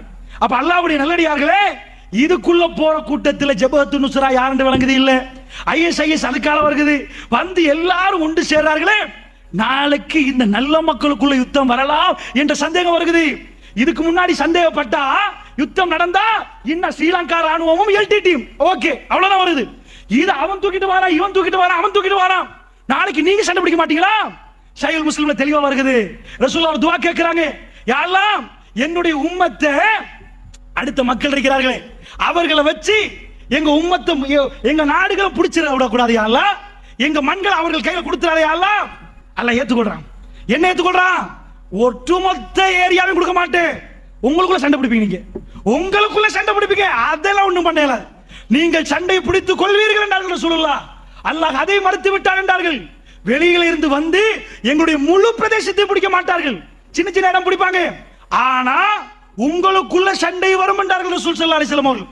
அப்ப என்ன சண்டை வருவது? இந்த யுத்தம் முடிஞ்சா கூட இன்னொரு யுத்தம் சிரியால வரலாம், அது முடிஞ்சா இன்னொன்று வரலாம் என்று சொல்ற மாதிரி ஒரு இடியாப்ப சிக்கல் சிரியாவுக்குள் நடக்கிறது. புரியுது உங்களுக்கு? யுத்தம் எங்கேயோ தொடங்கி எங்கேயோ ஓடுது. அல்லாஹ்வுடைய நல்லடியார்களே, நபிகள் நாயகம் ஸல்லல்லாஹு அலைஹி வஸல்லம் அவர்கள் சொன்னார்கள், இந்த யுத்தத்தோட நான் எப்படி தொடர்பு படுத்துறேன்னு கேளுங்க. கிழக்கு பகுதியில் இருந்து நீதமான ஒரு படை கிளம்பும் என்றார்கள், மிக நீதமான ஒரு படை கிளம்பும் என்றார்கள். கிழக்கு பகுதி என்று சொன்னால் ஷாமுடைய இடம். இங்கிருந்து நீதமான ஒரு படை வந்தால் அந்த படை அப்படியே ஜஸீரத்துல் அரபுக்குள், மக்கா மதீனாவுக்குள் நுழைய ஆரம்பிக்கும். அந்த நேரத்திலே ஒரு மன்னருடைய 3 பிள்ளைகள் ஆட்சிக்காக வேண்டி போராடி கொண்டிருப்பார்கள். வாப்பாவிட்டு இருந்து இவர் எனக்கு ஆட்சி வேணும் என்று கேட்பார், அவர் அவருக்கு ஆட்சி வேணும் என்று கேட்பார். இந்த நிலைமை என்றார் ரசூலுல்லாஹ். படம் பிடித்து காட்டினார் ரசூலுல்லாஹ். இப்படி உலகத்தில் நடந்தால் நீதமான ஒரு படை வந்து அவர்கள் வந்து மக்காவை கைப்பற்றுவார்கள் என்றார்கள். அவர்கள் மதீனாவை கைப்பற்றுவார்கள் என்றார்கள். அந்த படை அப்படியே வந்து மக்கா மதீனாவில் இருந்து அந்த ஏரியா அத்தனையுமே கைப்பற்றி விடுவார்கள். ஒரே ஒரு நைட் என்றார்கள் ரசூலுல்லாஹ். அந்த படையில் யார் இருப்பார்கள்? அவர்கள் உலகத்தில் இதுக்கு முன்னாடி அறிமுகப்படுத்தப்பட்டிருக்க மாட்டார்கள். என்றால் அவர்கள் நீதமான படை. ரசூலுல்லாஹ் அந்த படைக்கு இந்த பேர் அந்த பேர் இந்த பேர் என்று வைக்கவில்லை. அதில் நீதமான படை என்றார்கள், மிக நேர்மையான படை என்றார்கள். அவர்கள் வந்த உடனேயே காபத்துல்லா அங்கே அவர்கள் இருப்பார்கள். இரவு நேரம் ஒரே ஒரு நைட் ஹஜர், அதாவது மக்காம் இப்ராஹிமுக்கும் ஹஜருல் அஸ்வதுக்கும் இடைப்பட்ட இடத்திலே அவர் இமாம் மஹ்தி அவரை தேர்ந்தெடுத்துக் கொள்வார்கள். அல்லாஹ்வுடைய நல்லடியார்களே, இந்த படை அவர்கள் வருவார்கள். எப்ப வருவார்கள் தெரியுமா? இவர்கள் வந்த உடனே மதீனா ஹை செக்யூரிட்டி ஜோன், மதீனாவிலே இருந்து தான் படைகள் உலகம் எங்கும் அனுப்பப்படும். ரசூலுல்லாஹ் அதுக்கு வைத்த பேர் என்ன தெரியுமா? மதீனாவில் இருந்து அந்த படை அனுப்பப்படுகிற நேரம் மிக பவர்ஃபுல்லான ஒரு படை. ரசூல் ஸல்லல்லாஹு அலைஹி வஸல்லம் பயன்படுத்துற வார்த்தை, உலகத்திலேயே அதிகமான பலமான படை இந்த படை என்றார் ரசூலுல்லாஹ். இந்த பூமியிலே பலமான படை மதீனாவில் இருந்து வெளியே வரும் என்றார். வேற பேர் வைக்கவில்லை ரசூலுல்லாஹ். பலமான படை, நீதமான படை. அந்த பலமான படை எங்க போகும் தெரியுமா? ரோமர்கள் வந்து, கிறிஸ்தவர்கள் வந்து இஸ்தான்புல், கான்ஸ்டான்டினோப்பிள், துருக்கியுடைய தலைநகரத்தை இறங்கி கையில பிடித்துக் கொண்டிருப்பார்கள். துருக்கியை பிடித்தால் இன்றைக்கு துருக்கியில யுத்தம் ஆரம்பிக்கப்பட்டிருக்கிறது. சரமாரியாக பாம்பை போட்டுக் கொண்டிருக்கிறார்கள். இன்றைக்கு ஒரு மாதத்துக்கு முன்னாடி பீஸ் டாக்கை உடைத்து விட்டு துருக்கியிலே பிரச்சனை ஆரம்பித்து விட்டது. அரபு நாடுகள் எல்லாம் பிரச்சனைகள் இருக்கிறது. அல்லாஹ்வுடைய தூதர் என்ன சொன்னார்கள்? துருக்கியில் உள்ள தலைநகரம் இஸ்தான்புல் அது எங்கள்கிட்ட இருந்து பறி போனது என்று செய்தி உங்களுக்கு கேள்விப்பட்டால், அல்லாஹ்வுடைய நல்லடியார்களே, மஹ்தி அலைஹிஸ்ஸலாத்து வஸ்ஸலாமுடைய வருகைக்கும் இஸ்தான்புலுக்கும் மிக மிக நெருக்கமான தொடர்பு இருக்கிறது. அமாக் அல்லது தாபிக் என்ற ஊர் அலப்போவுக்கு பக்கத்திலே, இன்றைக்கு அதிபயங்கரமான யுத்தம் நடக்கக்கூடிய அலப்போவுக்கு பக்கத்திலே இந்த தாபிக் என்ற ஊர் எங்க கையில இருந்து பறி போய்விட்டால், அதே மாதிரி இஸ்தான்புல், துருக்கியுடைய இஸ்தான்புல் எங்க கையில இருந்து பறி போய்விட்டால், அல்லாஹ்வுடைய நல்லடியார்களே, அங்கே தான் இமாம் மஹ்தி வருவார். எங்கிருந்து வருவார்? ஹரத்திலே அவர் இருப்பார். ஒரு காலமும் அவருக்கே தெரியாது அவர் தான் மஹ்தி என்று. நன்றாக புரிந்து கொள்ளுங்கள், மஹ்தி அவர் என்று அவருக்கே தெரியாது. ரசூலுல்லாஹ் என்ன சொன்னார்கள்? படர்ந்த நெற்றி என்றார்கள். மூக்கு கொக்கை, இன்னொரு ஹதீஸிலே மூக்கு கொஞ்சம் நீளமாக இருக்கும் என்றார்கள். அவர் என்னுடைய குடும்பம் என்றார்கள். ரசூல் ஸல்லல்லாஹு அலைஹி சொன்னார்கள், என்னுடைய குடும்பம் என்றார்கள். என்னுடைய ஃபாத்திமாவுடைய குடும்பம் என்றார்கள் ரசூல் ஸல்லல்லாஹு அலைஹி வஸல்லம். குறிப்பாக ஹஸன் ரலியல்லாஹுடைய குடும்பம் என்றார்கள். அங்கிருந்து வருவார் முஹம்மது இப்னு அப்துல்லாஹ். அவருடைய வாப்பாவுடைய பேர் அப்துல்லாஹ், அவருடைய பேர் முஹம்மத். அப்துல்லாஹ், முஹம்மத் என்னுடைய பேருக்கு ஒத்தாக இருக்கும். என் வாப்பா பேருக்கு அவருடைய வாப்பா பேர் ஒத்தாக இருக்கும். என் தாய் பேருக்கு அவருடைய தாய் பேர் ஒத்தாக இருக்கும். ரசூல் ஸல்லல்லாஹு அலைஹி வஸல்லம் அவர்கள் சொன்னார்கள், எல்லாத்தையும் சொல்லிவிட்டு அவர் யார் அவருக்கே தெரியாது. அல்லாஹ்வுடைய நல்லடியார்களே, அவர் அந்த நீதமான படையில் வந்தவர். எங்கே வந்தவர்? அவர் மக்காவில் பிறக்க மாட்டார், ஷாம்வாசி. அவர் வருவார் இந்த நீதமான படையில் வந்து காபத்துல்லா கைப்பற்றின உடனே அந்த நைட், அந்த இரவு, ஒரு இரவில் மஹ்தி வெளியாவார் என்றார்கள் சொல்லலாம். ஒரு இரவு தான், உலகத்துக்கு அதுக்கு முந்தின இரவில் இல்லை. இன்னொரு ஹதீஸில் சொன்னார்கள், மறுமை நாள் வருவதற்கு ஒரு நாள் எஞ்சி இருந்தாலும் மஹ்தியை அல்லாஹ் அனுப்பாமல் மறுமை நாள் வராது என்றார்கள். ஏன் அப்படி சொன்னார்கள் தெரியுமா? அவ்வளவு உறுதி மஹ்தி வருவார் என்பதற்கு. மஹ்தி அலைஹிஸ்ஸலாத்து வஸ்ஸலாம் அவர்கள் ரசூல் ஸல்லல்லாஹு அலைஹி சொன்னார்கள், என்னுடைய பரம்பரையில் அவர் வருவார். வந்தால் அவர் அப்படியே இந்த இடத்தில் இருப்பார், மக்காம் இப்ராஹிமுக்கும் இதுக்கும் இடையில் இருப்பார். அந்த நேரத்திலே கண்டு கொள்வார்கள் மக்களில் உள்ள சிறந்தவர்கள், அறிவாளிகள். அவர்கள் இவரை கண்டு கொண்டு இவர் இமாம் மஹ்தி என்பார். அல்லாஹ்வுடைய நல்லடியார்களே, அறத்தில் அப்படி நடந்தது. 1979ஆம் ஆண்டு சில பேர்களுக்கு கேள்விப்பட்டிருக்கும், 4 நாட்களாக அறத்தில் தொழுகை நடக்கவில்லை. சுபஹ் தொழுகை முடிந்த உடனே ஒரு ஃபயர் பண்ணினார்கள், ஷூட் பண்ணி ஹரமே அப்படி கதிகலங்கி போய்விட்டது. ஹரத்துக்குள்ளே ஒருவர் எடுத்து மைக்கை எடுத்து பிடித்து பேசினார், இமாம் மஹ்தி வந்திருக்கிறார், இதா இருக்கிறார் இமாம் மஹ்தி என்று. ஒருவரை காட்டி அவருடைய வாப்பா பேர் அப்துல்லா, அவருடைய பேர் முஹம்மது, அவர் படையோடு இங்கே வந்திருக்கிறார், ஹரத்திலே இமாம் மஹ்தி வந்து விட்டார் என்று சொன்ன சேருக்கு ஹரமே குழம்பி நிற்கிறது. அவர் அரபியில் பேசுகிறார். அங்கே உள்ள பாதி பேருக்கு ஒன்றுமே புரியவில்லை. ஏனென்றால் அஜமிகள் அங்கே இருக்கிறார்கள், என்ன பண்ணுவது என்று விளங்கவில்லை. ஃபயர் பண்றதுக்கு எல்லோரும் ரெடியாக நிற்கிறார். ஹரம் அப்படியே இருக்கிறது. சவுதி கவர்மெண்ட் அது வரைக்கும் இப்படிப்பட்ட ஒரு செக்கிங் கொடுக்கவே இல்லை. இன்றைக்கு போய் ஜித்தாவில் நிற்கிறோம் என்றால் செக் பண்ண வேண்டும் என்று அவர்கள் அவசரப்படுத்துகிறார்கள் என்றால், நீண்ட நேரம் நிப்பாட்டி வைத்து விசாரிக்கிறார்கள் என்றால், இது எல்லாம் 79க்கு பிறகு நடந்தது. அல்லாஹ்வுடைய இல்லையார்களே, என்ன நடந்தது? ஹரத்திலே இமாம் மஹதியுடைய ஆட்சி என்று சொல்லி அறிவித்து எல்லாரும் வெளியான பிறகு சவுதி அவசரமாக ஃபயர் பண்ணவில்லை. ஹரத்திலே ஒன்றும் பண்ண முடியாது. எல்லாம் அமைதியாக நின்று ரொம்ப ஸ்மூத்தாகத்தான் ஹேண்டில் பண்ணி, அது மஹதி இல்லை அப்பா. ஏனென்றால் சவுதியே கதிகலங்கி நின்றது. இது மஹதியா என்ன? யார்? இமாம்கள் தெளிவாக பேசினார்கள். இப்படி மஹதி வர மாட்டார் என்றார்கள், தெளிவாக சொன்னார்கள். அல்லாஹ்வுடைய நல்லடியார்களே, நிறைய பேர் பேசினார், அவர் மஹதியாம், இவர் மஹதியாம், மஹதி வந்து விட்டார். ஒரு காலமும் மஹதி அலைஹிஸ்ஸலாத்து வஸ்ஸலாம் அவர் வர முன்னாடியும் தெரியாது, அவருக்கும் தெரியாது. அவர் முஹம்மது, அவர் மஹதி என்றால் என்ன தெரியுமா அர்த்தம்? அவர்தான் கலீஃபா, அவர்தான் கலீஃபா. ரசூலுல்லாஹ் சொன்னார்கள், பனி மலைகளை தாண்டியாவது மஹதி வந்தால் அவருக்கு பையத்து பண்ணுங்கள் என்றார்கள். நீங்கள் எல்லோரும் அவர் அணியில் ஒன்று சேருங்கள் என்றார்கள். சாதாரண ஒருவர் வந்து நான் மஹதி என்றா உனக்கு என்னடா ஆட்சி இருக்குது? மஹதிக்கு என்ன கிடைக்கும் தெரியுமா? ஜஸீரத்துல் அரப் அவர் கையிலே இருக்கும். ஒரு நாளில் அவர் ஆட்சியாளராக முழு உம்மத்தும் கண்டுகொள்ளும். அல்லாஹ்வுடைய நல்லடியார்களே, அப்படிப்பட்டவர் வந்தாதான் ஆட்சி. ஜஸீரத்துல் அரபில் அது நடக்கவில்லை. நிறைய பேர் வந்து ஹோட்டல்களில் தங்கி மஹதி வந்தாராம். ஒரு காலத்தில் இன்னொருத்தர மஹதி மஹதி என்று அழைத்தார்கள். இப்படி காதியானிலிருந்து எல்லாருமே மஹதியை பற்றி பேசுவார்கள். அந்த மஹதி அலைஹிஸ்ஸலாத்து வஸ்ஸலாம் அப்படியெல்லாம் வரவே மாட்டார். நீங்கள் யாரை பார்த்து சந்தேகப்படவே தேவையில்லை. ஏனென்றால் அவரை உலகம் இந்த உம்மத்து அடையாளம் காட்டும் வரைக்கும் ஜஸீரத்துல் அரபுடைய ஜனாதிபதி அவரா? அவர் மஹதி. அப்படி வந்தாரா? மதீனாவை அவர் படை அனுப்பக்கூடிய சென்ட்ரல் பாயிண்டாக அனுப்பி உலகம் எங்கும் படைகள் போகும் என்றால் ரசூலுல்லாஹ் மதீனாவிலிருந்து போகும். ஒரு இந்த உலகத்திலே, இந்த பூமியிலே மிக பலமான படை மதீனாவிலிருந்து வெளியாகும். எங்கே போகும் தெரியுமா? கான்ஸ்டான்டினோப்பிளுக்கு போகும் என்றால் ரசூலுல்லாஹ். துருக்கியுடைய தலைநகரம் இன்றைக்கு இஸ்தான்புல் என்ற பேர். கான்ஸ்டான்டினோப்பிளுக்கு போனால் அங்கே உள்ளவர்கள் சொல்லுவார்கள், கிறிஸ்தவர்கள், எங்களுக்கு இவர்களுக்கும் போராட்டம், நீங்க எதுக்கப்பா வந்தீங்க? உங்களுக்கு எங்களுக்கு என்ன இது? படையில் போனவர்கள் சொல்லுவார்கள், இல்லை, எங்களுடைய உறவுகள், நாங்கள் விட மாட்டோம் என்பார். அல்லாஹ்வுடைய நல்லடியார்கள் ரசூலுல்லாஹ் சொன்னார்கள், அந்த படையை மூன்றாக பிரித்தார்கள். அந்த மிக பலசாலியான படையில் முனாஃபிக்கள் இருந்தார்கள். மூன்றாக ரசூலுல்லாஹ் பிரித்தார்கள். அதிலே ஒரு கூட்டம் புறமுதுகுட்டு ஓடுவார்கள். அல்லாஹ் ஒருபோதும் அவர்களை மன்னிக்க மாட்டான் என்றார்கள் ரசூலுல்லாஹ். அதிலே இன்னொரு கூட்டத்தை ரசூலுல்லாஹ் சொன்னார்கள், அவர்கள் அந்த யுத்தத்திலே ஷஹீதாக்கப்படுவார்கள். அல்லாஹ் ரப்புல் ஆலமீன் அவர்களை அரவணைத்துக் கொள்வான், அவர்களை மன்னித்து விட்டான் என்றார்கள் ரசூல் ஸல்லல்லாஹு அலைஹி வஸல்லம். அதிலே மூன்றாவது கூட்டம் அவர்களை தோற்கடிப்பார்கள். அந்த நேரத்தில் இஸ்தான்புல் மீண்டும் எங்கள் கையில் வந்தால் ஈசா நபியுடைய வருகை நெருங்கிவிட்டது என்ற அடையாளம். அல்லாஹ்வுடைய நல்லடியார்களே, இஸ்தான்புல் எங்கள் கையில் இருந்து போய் வர வேண்டும். இன்றைக்கு இஸ்தான்புல் போகுமா என்ற சந்தேகம் எழும்பக்கூடிய யுத்தம் வந்திருக்கிறது. ஆப்கானிஸ்தானை அடித்தார்கள், உள்நாட்டு போர், அல் கைதா என்றார்கள், தாலிபான் என்றார்கள், அடித்துக் கொண்டார்கள், சண்டைகள் வந்தது. கடைசியில் அமெரிக்கா தலையிட்டு அதை கையில எடுத்தார்கள். ஈராக் யுத்தம் என்றார்கள், அது இது என்றார்கள். கடைசியில் அமெரிக்கா கையிட்டு அவர்கள் கையிலே வந்து விட்டது. அல்லாஹ்வுடைய நல்லடியார்களே, இதே மாதிரி அவர்கள் அப்புறம் பொம்மைகளை போட்டு ஆட்சியை நடத்தி கொண்டிருப்பார்கள்.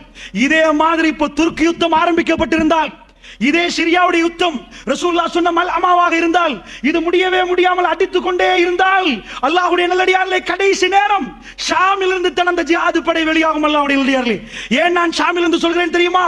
மஹதி அலைஹிஸ்ஸலாத்து வஸ்ஸலாமுடைய படையில் பெரும் பகுதி சிரியா மக்கள். அல்லாஹ்வுடைய நல்லடியார்களே, நான் இதை கட்டி சொல்லவில்லை, சஹீஹுல் முஸ்லிமிலே மிக தெளிவாக வருகிறது.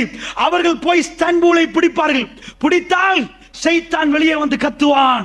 ரசூலுல்லாஹ் சொன்னார்கள், தஜ்ஜால் வெளியே வந்து விட்டான், தஜ்ஜால் வந்து விட்டான். ஓடுவார்கள் அந்த ஜிஹாது படை. எங்கே ஓடுவார்கள் தெரியுமா? ஹதீஸில் தெளிவாக வருகிறது, சிரியாவுக்கு ஓடுவார்கள். ஏன் சிரியாவுக்கு ஓடுவார்கள் தெரியுமா? தன்னுடைய மனைவி மக்களை பாதுகாப்பதற்காக வேண்டி சிரியாவுக்கு ஓட்டம் எடுப்பார்கள். ஏன்? தஜ்ஜால் வந்து விட்டால். அண்டர்லைன் பண்ணுங்க, சிரியா. ஏன் சிரியாவுடைய மனைவி மக்கள்? அது சிரியாவுடைய படை. அல்லாஹ்வுடைய நல்லடியார்களே, ஜிஹாதிலே பட்டு கடைசி யுகம் வருகிற நேரம் சிரியாவில் இருந்து தான் அந்த மிக பலசாலியான படை. ஷாம் மண்ணிலிருந்து பலஸ்தீனத்திலே ஜிஹாது போராளிகளை நீங்கள் பார்க்கலாம். உம்மாமார்கள் மோந்து பிள்ளைகளை அனுப்புகிறார்கள், ஃபீ சபீலில்லாஹ், அல்லாஹ்வுடைய பாதைகளை போங்கள் என்று சொல்கிறார்கள். இந்த ஷாம் மண்ணு மறுமை நாள் நெருங்கி விட்டது என்று சொல்வதற்கான மஸ்ஜிதுல் அக்ஸாவுக்கான போராட்டம் அது தொடங்கி நடந்து கொண்டிருக்கிறது. யஹூதியுடைய கணக்குகள் பிழையாகிவிட்டது. யகூதிகள் மிலேனியம் என்று பெயர் வைத்தார்கள். ஏன் பெயர் வைத்தார்கள்? மலிக்குஸ் சலாம். தெளிவாக பேசினார்கள். அவர்கள் சொன்னார்கள், கிங் ஆஃப் பீஸ், சமாதானத்தின் அரசனை 2000 ஆண்டு நாங்கள் எதிர்பார்க்கிறோம் என்றார்கள். யாரப்பா சமாதானத்தின் அரசன்? தஜ்ஜால். தஜ்ஜாலை எதிர்பார்த்தார்கள். அல்லாஹ்வுடைய நல்லடியார்களே, அது மிலேனியமாக பரப்பப்பட்டது. வீடியோக்களை அவர்கள் போட்டு வைத்திருந்தார்கள் மஸ்ஜிதுல் அக்ஸாவில் லைவ் டெலிகாஸ்ட் பண்ண. தஜ்ஜால் வருவானாம், கிங் ஆஃப் பீஸ், அதை வேர்ல்ட் வைட் லைவ் டெலிகாஸ்ட் பண்ணுவதற்கு போட்டார்கள். ஏமாந்து 17 வருடங்கள் ஆகிவிட்டது. 17 வருடங்கள் ஆகிவிட்டது. அவர்கள் தஜ்ஜாலை எதிர்பார்க்கிறார்கள். ரசூலுல்லாஹ் சொன்னார்கள், ஈரானில் உள்ள ஒரு ஊர் இருக்கிறது, அஸ்பஹான், அரபியில் அதனுடைய பேர், இங்கிலீஷ்ல இஸ்பஹான். ரசூலுல்லாஹ் சொன்னார்கள், சஹீஹ் முஸ்லிம் நினைக்கிறேன், அஸ்பஹானிலே 70,000 யூதர்கள் தைலஸ்தான் என்ற பச்சை நிற யூதர்களுடைய ஆடை அணிந்து கொண்டு தஜ்ஜாலை பின்தொடர்வார்கள் என்றார்கள். அல்லாஹ்வுடைய நல்லடியார்களே, போய் இன்டர்நெட்ல அடித்து பாருங்கள்.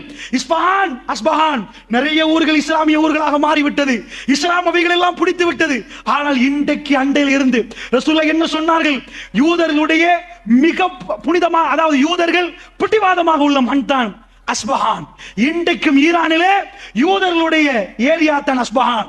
70,000 யூதர்கள் தைலஸ்தான் என்ற ஆடையோடு தஜ்ஜாலை பின்தொடர்வார்கள் என்றால் இன்றைக்கும் அந்த ஊர் தயாராக இருக்கிறது.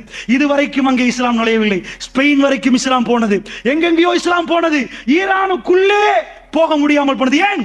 ரசூலுல்லாஹ் தெளிவாக சொன்னார்கள், அங்கே இருந்து தான் தஜ்ஜால் வெளியே வருவான். தஜ்ஜால் வெளியே வருவான். அந்த பகுதி, ஈராக்குடைய பகுதிகள் இருந்து தஜ்ஜால் வெளியே வந்தால், குராசான் பகுதியில் இருந்து இவர்கள் 70,000 பேரோடு இவர்கள் அப்படியே தஜ்ஜாலை பின்தொடர்வார்கள். பாபு லூத், பலஸ்தீனத்திலே ஜெருசலத்தில் உள்ள பாபு லூத், லூத் என்ற இடத்திலே வைத்து ஈசா அலைஹிஸ்ஸலாத்து வஸ்ஸலாம் தஜ்ஜாலை கொல்லுவார்கள். அல்லாஹ்வுடைய நல்லடியார், இது எல்லாமே ஷாம். இந்த ரெட் மார்க் எல்லாமே ஷாம். இந்த ஷாமில் இருந்து தான் மறுமை நாளைக்குரிய கடைசி யுக முடிவுக்குரிய போராட்டங்கள், அதிபயங்கரமான யுத்தங்கள் அத்தனையுமே நடக்கும். ரசூலுல்லாஹ் சொன்னார்கள், பலஸ்தீன மண்ணில் ஏற்படுகிற யுத்தம், அந்த யுத்தத்தில் எந்த அளவு கண்டால் முஸ்லிம்களுக்கு எல்லா மரங்களும் முஸ்லிம்களுக்கு சொல்லும், ஹாதா யஹூதியும் மிவராஹி, எனக்கு பின்னாடி ஒரு யஹூதி இருக்கிறான், தால் ஒக்குத்துலு, வாரப்பா கொல்லவனை என்று பேசும் ஹர்கத் என்ற ஒரு மரத்தை தவிர. சுப்ஹானல்லாஹ், ஒரு மரத்தை நாட்டிக் கொண்டு போறார்கள் அல்லாஹ்வுடைய நல்லடியார்கள். யூதர்கள் ஒரு மரத்தை நாட்டிக் கொண்டு போறார்கள். உலக யுகம் முடிவினால் ரசூலுல்லாஹ் சொன்னார்கள், அது அவர்களுக்குரிய மரம் என்றார்கள். அந்த மரத்தை தவிர மற்ற மரங்கள் எல்லாம் உங்களுக்கு சப்போர்ட் பண்ண, நேரடியாக பேசுமா மறைமுகமா அல்லாஹு அலம். ஆனால் அந்த யுத்தம் பல யுகங்களாக நடந்து கொண்டு போகிறது. அவர்களுக்கு முஸ்லிம் நாடை முழுமையாக பிடிக்க முடியுமா? நான் இப்பொழுது சத்தியம் பண்ணி சொல்கிறேன், அல்லாஹ் மீது ஆணையாக, உலகத்தில் எந்த முஸ்லிம் நாடும் முழுமையாக அவர்கள் பிடிக்க மாட்டார்கள். இது ரசூலுல்லாஹ்வுடைய செய்தி. நாங்கள் தைரியமாக பேசுவோம். 1400 ஆண்டுகளாக முஸ்லிம் நாடு என்ற முஸ்லிம் மண் என்று எது சொல்லப்பட்டதோ அதை முழுமையாக அவர்கள் பிடிக்க மாட்டார்கள். ஒரு பகுதி அவர்களுக்கு பிடிப்ப விடலாம், முழுமையாக பிடிக்க மாட்டார்கள். இது ரசூலுல்லாஹ் தெளிவாக சொன்னது. அல்லாஹ்வுடைய நல்லடியார்களே, அப்படி என்று சொன்னால் பலஸ்தீனம் சின்னதாகிவிட்டது, ஆனால் பலஸ்தீனம் அழியாது. அங்கே ஜிஹாத் நடக்கும். ஒரு காலமும் இந்த யூதனுக்கு எங்களை பலஸ்தீனிலிருந்து விரட்ட முடியாது. இதை நன்றாக புரிந்து கொள்ளுங்கள். அல்லாஹ்வுடைய நல்லடியார்களே, இவைகள் எல்லாம் நீங்கள் நம்பிக்கையோடு பார்த்தால் உங்களுக்கு விளங்கும். அடுத்த யுத்தம் இன்ஷா அல்லாஹ். மிஸ்ரில் இதுவரைக்கும் யுத்தம் இல்லை, ஈஜிப்தில் இதுவரைக்கும் யுத்தம் இல்லை. அடுத்தது மிஸ்ரில் நீங்கள் எதிர்பாருங்கள். ரசூலுல்லாஹ்வுடைய அடிப்படையில் நான் இந்த பாடத்தை படிக்கிறேன். எனக்கு படித்து தந்த உஸ்தாத் சொன்னார், ஈராக்கிலே பிரச்சனை, அடுத்தது சிரியா என்று சொன்னார். சிரியா என்று சொன்னார். அல்லாஹ் ரப்புல் ஆலமீன், அவர் மௌத்தாகி விட்டார். ஆனால் நாங்கள் இப்பொழுது சிரியாவை பார்க்கிறோம். இன்ஷா அல்லாஹ் அடுத்தது எகிப்து. இதில் கை வைக்கப்பட்டு எகிப்து பொருளாதாரம் உடைக்கப்பட்டால் ரசூலுல்லாஹ்வுடைய வரிசை சரியாகி விட்டது. அப்படி என்றால் இந்த யுத்தங்கள் நடந்து கொண்டு போகுமா என்றால், அல்லாஹ்வுடைய நல்லடியார்களே, மறுமை நாளைக்குரிய அடையாளங்கள் அத்தனையும் ஒன்று சேர்ந்து கொண்டிருக்கின்ற அர்த்தம். அப்படி என்றால் மிக நெருக்கமாக இருக்கிறது என்றால் மறுமைக்கு நானும் நீங்களும் மறுமையை நினைத்தோமா? அல்லாஹ்வுடைய நல்லடியார்களே, சிரியா மக்களுக்காக, ஷாம் மக்களுக்காக என்ன சொன்னோம்? அல்லாஹ்வுடைய நல்லடியார்களே, முதலிலே சிரியாவிலே பிரச்சனை ஏற்பட்ட இடம் டெமஸ்கஸ், திமிஷ்க். கிழக்கு பகுதியில் ஒரு வெள்ளை மினாரா இருக்கிறது. அதாவது இமாம் ஈசா அலைஹிஸ்ஸலாத்து வஸ்ஸலாம் அவர்கள் இறங்குற இடம் வெள்ளை மினாராண்டு ஒரு சிலர்கள் அடையாளம் வைத்திருக்கிறார்கள். அல்லாஹு ஆலம், எங்களுக்கு நேரடியாக அடையாளம் காட்ட முடியாது. எது அடையாளம் படுத்தப்பட்ட வெள்ளை பள்ளிவாசலோ அதிலும் ஒரு துண்டு இந்த யுத்தத்திலே பாதிக்கப்பட்டிருக்கிறது. சோ இந்த ஷாமை பொறுத்தளவில் அதிபயங்கரமான யுத்தத்துக்குரிய அத்தனை அடையாளங்களும் மிக தெளிவாக தெரிகிறது என்று சொன்னால், நாயகம் ஸல்லல்லாஹு அலைஹி வஸல்லம் சொன்ன செய்தியை ஞாபகப்படுத்துகிறேன். உலகம் இந்த மாதிரியான பிரச்சனையை முகம் கொடுக்கிற நேரம் யமனை காட்டி ரசூலுல்லாஹ் சொன்னார்கள், யமனில் ஒரு யுத்தம் உருவாகும் என்றார்கள். யமனிலே யுத்தம் உருவாக்கப்பட்டிருக்கிறது. யமனிலும் சண்டை நடக்கிறது. ஜனாசாக்கள் ஒவ்வொரு நாளும் ஜனாசாக்களை தான் சந்திக்க வேண்டியிருக்கிறது என்றால், அல்லாஹ்வுடைய நல்லடியார்களே, அதிபயங்கரமான யுக முடிவு நாள் சம்பவித்தால் நானும் நீங்களும் தயாரா? அல்லாஹ்வுடைய நல்லடியார்களே, இமாம் மஹ்தி அலைஹிஸ்ஸலாத்து வஸ்ஸலாமுடைய வருகை இந்த உலகத்துக்கு நெருங்கி கொண்டிருக்கிறது என்று சொன்னால் நானும் நீங்களும் தயாரா என்று சிந்தித்து பார்க்க வேண்டும். அல்லாஹ்வுடைய நல்லடியார்களே, ரசூலுல்லாஹ் சொன்னார்கள், ஒரு யுகம் வரும் என்றார்கள், பசித்த நாய்கள் உணவை உணவை கண்டால் எப்படி பாய்வார்களோ அந்த அளவுக்கு மறுமை நாள் நெருங்கிவிட்டால் காபிர்கள் முஸ்லிம்களை கண்டு பாய்ந்து கொதறுவார்கள் என்றார்கள் ரசூல் ஸல்லல்லாஹு அலைஹி வஸல்லம். முஸ்லீம் முஸ்லீம் என்று சொல்லப்படுகிற நேரம், லா இலாஹ இல்லல்லாஹ் மொழியப்படுகிற நேரம், அந்த ஒரே வார்த்தைக்காக முஸ்லீம் கொல்லப்படுகிறான். அல்லாஹ்வுடைய நல்லடியார்களே, இந்த உலகத்திலே முஸ்லீமுக்கு வாழ முடியாதாம். காரணம், அவன் முஸ்லீமாம். அல்லாஹ்வுடைய நல்லடியார்களே, ரோஹின்யா முஸ்லிம்களை நீங்கள் எல்லாம் பார்த்திருப்பீர்கள். அர்கான் என்ற ஒரு ஊராகவே வாழ்ந்து கொண்டிருந்தார்கள். அர்கான் என்ற ஊராக வாழ்ந்து கொண்டிருக்கிற நேரம் ரோஹின்யா முஸ்லிம்கள் அவர்கள் பர்மாவுக்குள் உள்ளடக்கப்பட்ட பிறகு அவர்கள் அத்தனை பேரும் விரட்டப்பட்டு நிப்பாட்ட வைத்து சுட்டார்கள். அல்லாஹ்வுடைய நல்லடியார்கள், என்ன காரணம் கேட்டால், ஏனப்பா அவர்கள் செய்த பிழை என்னப்பா? முஸ்லிம் என்றார்கள். முஸ்லிம் என்றார்கள். ரசூலுல்லாஹ் என்ன சொன்னார்கள்? ஒரு காலம் வரும், எப்படி பசித்த நாய்கள் வெறி பிடித்து உணவை கண்டால் பாய்வார்களோ உங்களை கண்டு அப்படி பாய்வார்கள் அப்பா என்றார்கள். சஹாபாக்கள் கேட்டார்கள், யா ரசூலல்லாஹ், அப்பொழுது நாங்கள் அதிகமாக இருப்போமா கொஞ்சமாக இருப்போமா? ரசூலுல்லாஹ் சொன்னார்கள், நீங்கள் அதிகமாக இருப்பீர்கள். சொல்லிவிட்டு சொன்னார்கள், நானும் நீங்களும் இருக்கிறோம். அப்படி இருக்க மாட்டார்கள் அப்பா, வெள்ளத்தில் அடிபட்டு போகிற சருகுகள் போன்றிருப்பார்கள். அதனால் அதிகமாக இருந்து வேலை இல்லை, நீங்கள் அதிகமாக இருப்பீர்கள், ஆனால் வெள்ளத்தில் அடிபட்டு போற சருகுகள் மாறி இருப்பீர்கள். அல்லாஹ்வுடைய நல்லடியார்களே, அப்படிப்பட்ட காலமாண்டு சந்தேகிக்கப்படுகிற அளவுக்கு முஸ்லிம் என்றால் அவன் தீவிரவாதி, முஸ்லிமை கொல்லுங்கள், முஸ்லிமை அடியுங்கள் என்று சொல்லப்படுகிறது. ரோஹின்யா முஸ்லிம்களை அனுப்பினா சுப்ஹானல்லாஹ், யார் கைவிரிச்சா தெரியுமா? அர்கான்ல இருந்து ஒரு ஆறு ஓடுது. அந்த ஆறு நேரடியா பங்களாதேஷுக்கு செட் ஆகுது.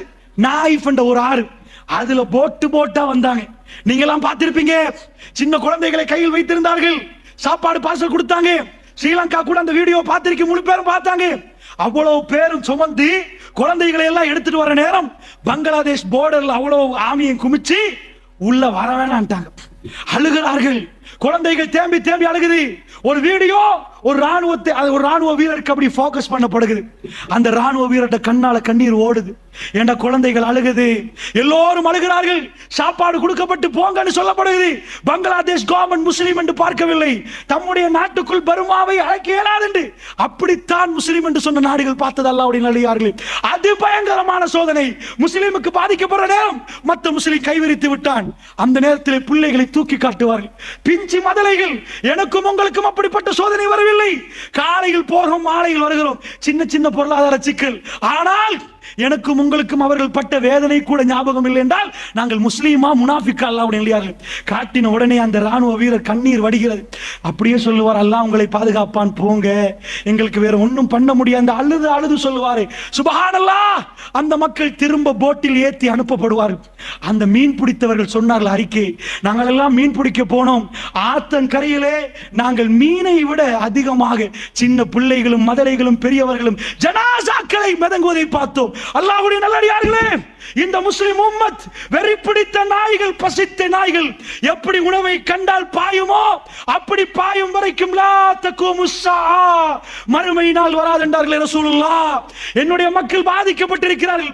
ஜனாசா ஆத்தங்கரை ஓரமாக மிதக்கிறது. அல்லாஹ்வுடைய நல்லடியார்களே, முழு உலகமே பார்த்த ஒரு போட்டோ, நிறைய நாளிதழ்களில் தலைப்பு செய்தியாக வந்து உலகமே உழுக்கப்பட்ட ஒரு போட்டோ.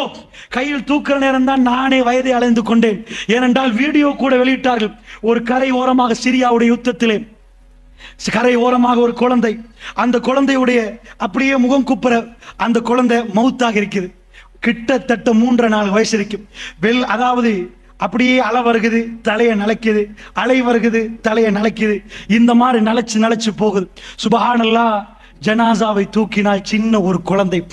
இந்த மாதிரி யுத்தங்களால் முஸ்லிம்கள் வாப்பா கடலில் மௌத், உம்மா மௌத், அந்த பிஞ்சு குழந்தை கடலிலே அனாதையாக மரணிக்கப்பட்டிருந்தால் அல்லாஹ் ரப்புல் ஆலமீன் அப்படிப்பட்ட சோதனை எனக்கும் உங்களுக்கும் தரவில்லையே.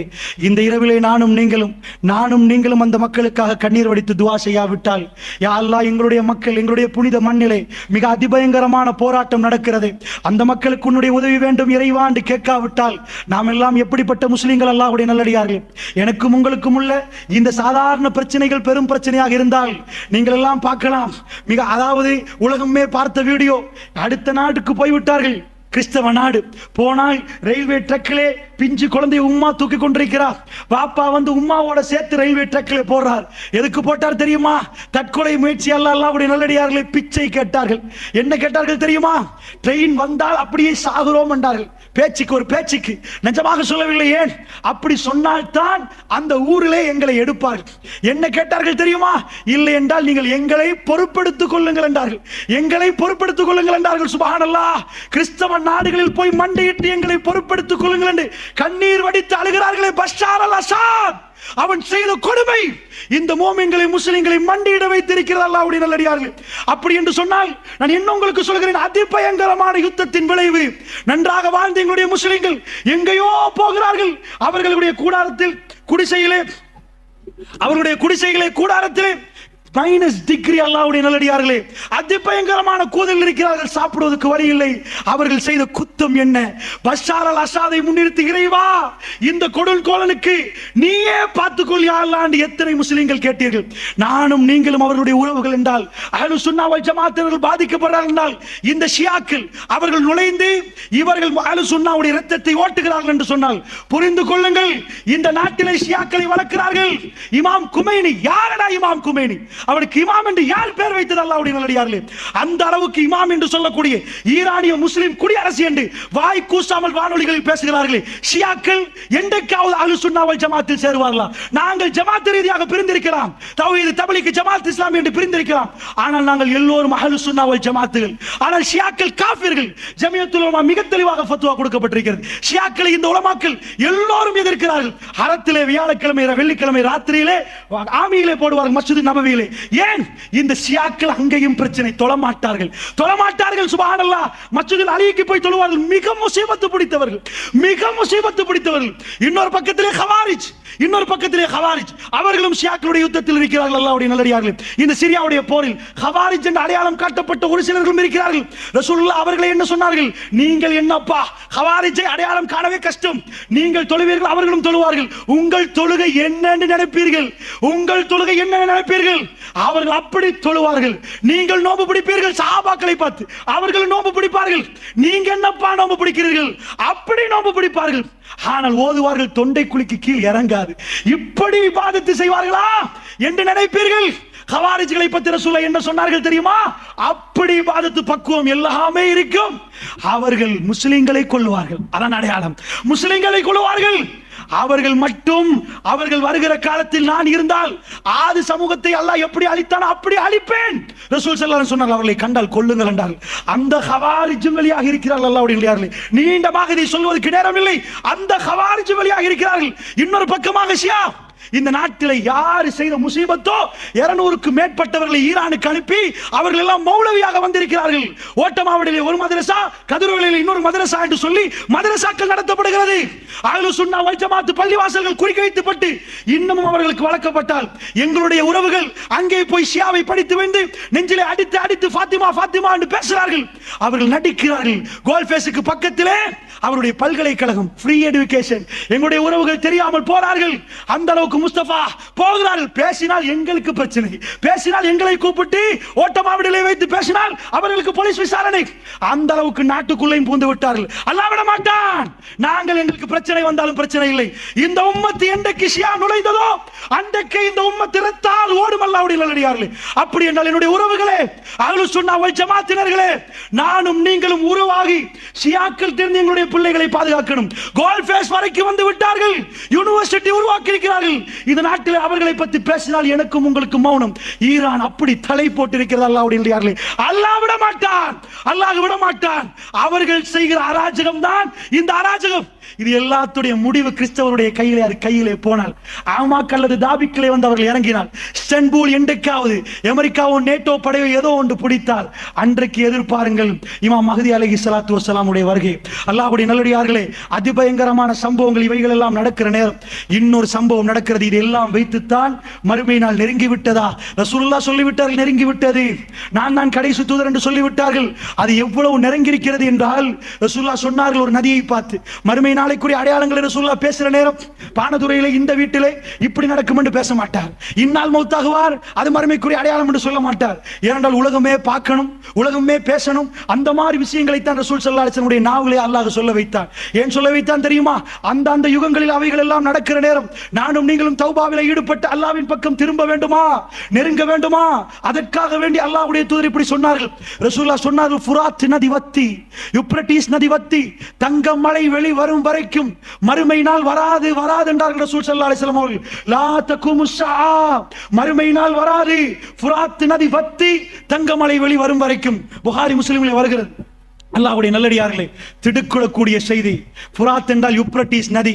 நான் நினைக்க மாட்டேன் இந்த சபையில் யாரும் அந்த நதி ஸ்கூலில் படித்திருக்காமல் யாரும் இருந்திருப்பீர்கள் என்று. ஏனென்றால் உலகத்தில் மிக பிரசித்தி பெற்ற நதிகளில் நைல், யூப்ரட்டிஸ், டைக்ரீஸ், அமேசான் இவைகள் ஆகவும் பிரசித்தி பெற்ற நதிகள். ஹிந்து நதி. இந்த நதிகளில் மிகவும் முதன்மை வாய்ந்தது தான் யூப்ரட்டிஸ். உலகத்திலே மனிதர்கள் அதாவது சிவிலைஸ் ஆக்கப்பட்டது மெசொப்பொத்தேமியான்னு வரலாறு என்று சொல்லுவார்கள். அங்கிருந்து தான் மனிதர்கள் ஆரம்பமாக அவர்கள் வீடு கட்டி ஒழுங்காக வாழ்ந்தது என்றால் மெசொப்பொத்தேமியான். பேப்பரை கண்டுபிடித்தவர்கள் அவர்கள் தான். அதில் தான் எழுத்து ஆரம்பிக்கப்படுகிறது. அது யூப்ரட்டிஸ் நதிக்கரையோடு ஒட்டித்தான் அந்த குடியிருப்புகள் வருகிறது. அல்லாஹ்வுடைய நல்லடியார்களே, வரலாறில் என்றைக்கும் இல்லாத மாதிரி நான் பார்த்தேன். சுப்ஹானல்லாஹ், நாசாவுடைய ஒரு படத்தை. சுப்ஹானல்லாஹ், நீங்கள் போய் இன்டர்நெட்டில் அடித்து பாருங்கள். 2003ஆம் ஆண்டு, 2009ஆம் ஆண்டு, 2003, 9, 16 எடுத்து காட்டார்கள். அசந்து போகிறேன். அல்லாஹ்வுடைய நல்லடியார்களே, அந்த ரிவருடைய மேப், சேட்டலைட் மேப், இவ்வளவு இருக்கிற ரிவர் ஒரு நூலாக மாறி இருக்கிறது 2016. அவர்கள் விஞ்ஞானிகள் சந்தேகிக்கிறார்கள் 2023 இதில் ஒரு பகுதி வத்திவிடும் என்று. வரலாறிலே இதுவரைக்கும் வத்தாத ஒரு நதி, ஜீவன் நதி. எக்கச்சக்கமான ஆட்டிகள். ஏனென்றால் இது ஈராக்கை ஒட்டி, சிரியாவை ஒட்டி ஓடக்கூடிய ஒரு நதி. இது வத்துறது எந்த அளவுக்கு என்றால், பழங்காலத்து சில நாணயங்கள், சில விஷயங்கள் அவைகள் எல்லாம் நதிக்கரையில் இருந்து எடுக்கிறார்கள். அந்த போட்டோக்கள் எல்லாம் உங்களுக்கு பார்க்கலாம். ரசூலுல்லாஹ் குறிவைத்து சொன்னார்கள், சேட்டலைட் மூலமாக யூப்ரட்டிஸ் நதிகளை இன்றைக்கு அவதானிக்கப்படுற அளவுக்கு. யூப்ரட்டிஸ் நதியுடைய ரிவர் இன்றைக்கு இவ்வளவு சுருக்கமாகி விட்டது. மக்களுக்கு, ஈராக் மக்களுக்கு தண்ணீர் இல்லையாம். யூப்ரட்டிஸ் வத்துதாம். இவைகள் எல்லாம் இன்றைக்கு உலகத்தில் பரவலாக பேசப்படுகிறது. உலகம் பஞ்சம் என்று பேசப்படுகிறது. அத்தாதுர்க் என்ற ஒரு பிரைம் ப்ராஜெக்ட் அடிக்கிறார்கள்.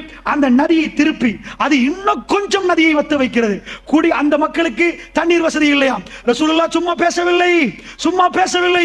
யூப்ரட்டிஸ் நதி வத்தி தங்கம் மழை வெளிவரும் வரைக்கும் மறுமை நாள் வராது என்றார்கள் ரசூலுல்லாஹ். நீங்கள் போய் அதை எடுக்க வேண்டாம் என்றார்கள். 100 பேர் போனால் 99 பேர் சாகடிக்கப்படுவார்கள். ஒரே ஒருவர் தான் மீதமாக இருப்பார்கள். 99% என்று அர்த்தம் அல்லாஹ்வுடைய நல்லடியார்கள். அப்படி என்றால் அல்லாஹ்வுடைய நல்லடியார்கள் இன்னொரு புறமாக இது நடந்து கொண்டிருக்கிறது என்றால், இப்படிப்பட்ட யுத்தங்கள், மஸ்ஜிதுல் அக்ஸாவுக்கான போராட்டம் எல்லாமே நடக்கிறது என்று சொன்னால், அல்லாஹ்வுடைய நல்லடியார்களே, இவைகள் எல்லாம் நமக்கு என்ன சொல்லி தருகிறது? ரசூலுல்லாஹ் சாதாரணமாக மறுமை வரும் என்று சொல்லவில்லை, அடையாளத்தை போட்டு சொன்னார்கள். அந்த காலத்துக்கு காலம் அல்ல அடையாளத்தை விரிக்கிறான். எல்லாமே ஒரு காலம் இல்லை. ரசூலுல்லாஹ் முதலில் சொன்னார்கள், ஹிஜாஸிலே ஒரு நெருப்பு எடுக்கும் என்றார்கள். புகாரிலே வரக்கூடிய செய்தி. ஹிஜாஸை நோக்கி கையை நீட்டினார்கள். இந்த ஹிஜாஸிலே நெருப்பு எடுத்தால் அது மறுமை நாளைக்கு அடையாளம் என்றார்கள். இந்த ஹிஜாஸுடைய நெருப்பு பசராவிலே உள்ள ஒட்டகங்களுடைய சங்கிலிகளில் அவருடைய ஜுவால் தெரியும் என்றார்கள். பெருமானார் பேசினால் மிக தெளிவாக பேசுவார்கள். அதாவது யூப்ரட்டிஸ் நதியில் தங்கமலை வரும் என்று சொல்ல மாட்டார்கள். நதி வத்தி தங்கமலை வரும். அப்ப முதலில் நதி வத்தணும், அப்புறம் தங்கமலை வரும். இதே மாதிரி சொன்னார், ஹிஜாஸிலே நெருப்பெடுத்தால் அந்த நெருப்பு பசராவிலே உள்ள ஒட்டகங்களுடைய அந்த சங்கிலியில் அதனுடைய ஜுவால் தெரியும். சுப்ஹானல்லாஹ். அல்லாஹ்வுடைய நல்லடியார்களே, என்ன நடந்தது தெரியுமா? ஹிஜாஸிலே ஹிஜ்ரி 617ஆம் ஆண்டு ரசூலுல்லாஹ் மௌத்தாகி 600 வருடங்களுக்கு பிறகு 2 பூமி குலுக்கங்கள் ஹிஜாஸ் நெருப்பெடுக்கிறது. எப்படி நெருப்பு? அது அப்படியே வானத்தை நோக்கி நெருப்பெடுக்கிறது. அந்த இன்டர்நெட்ல நீங்கள் அடித்து பாருங்கள்.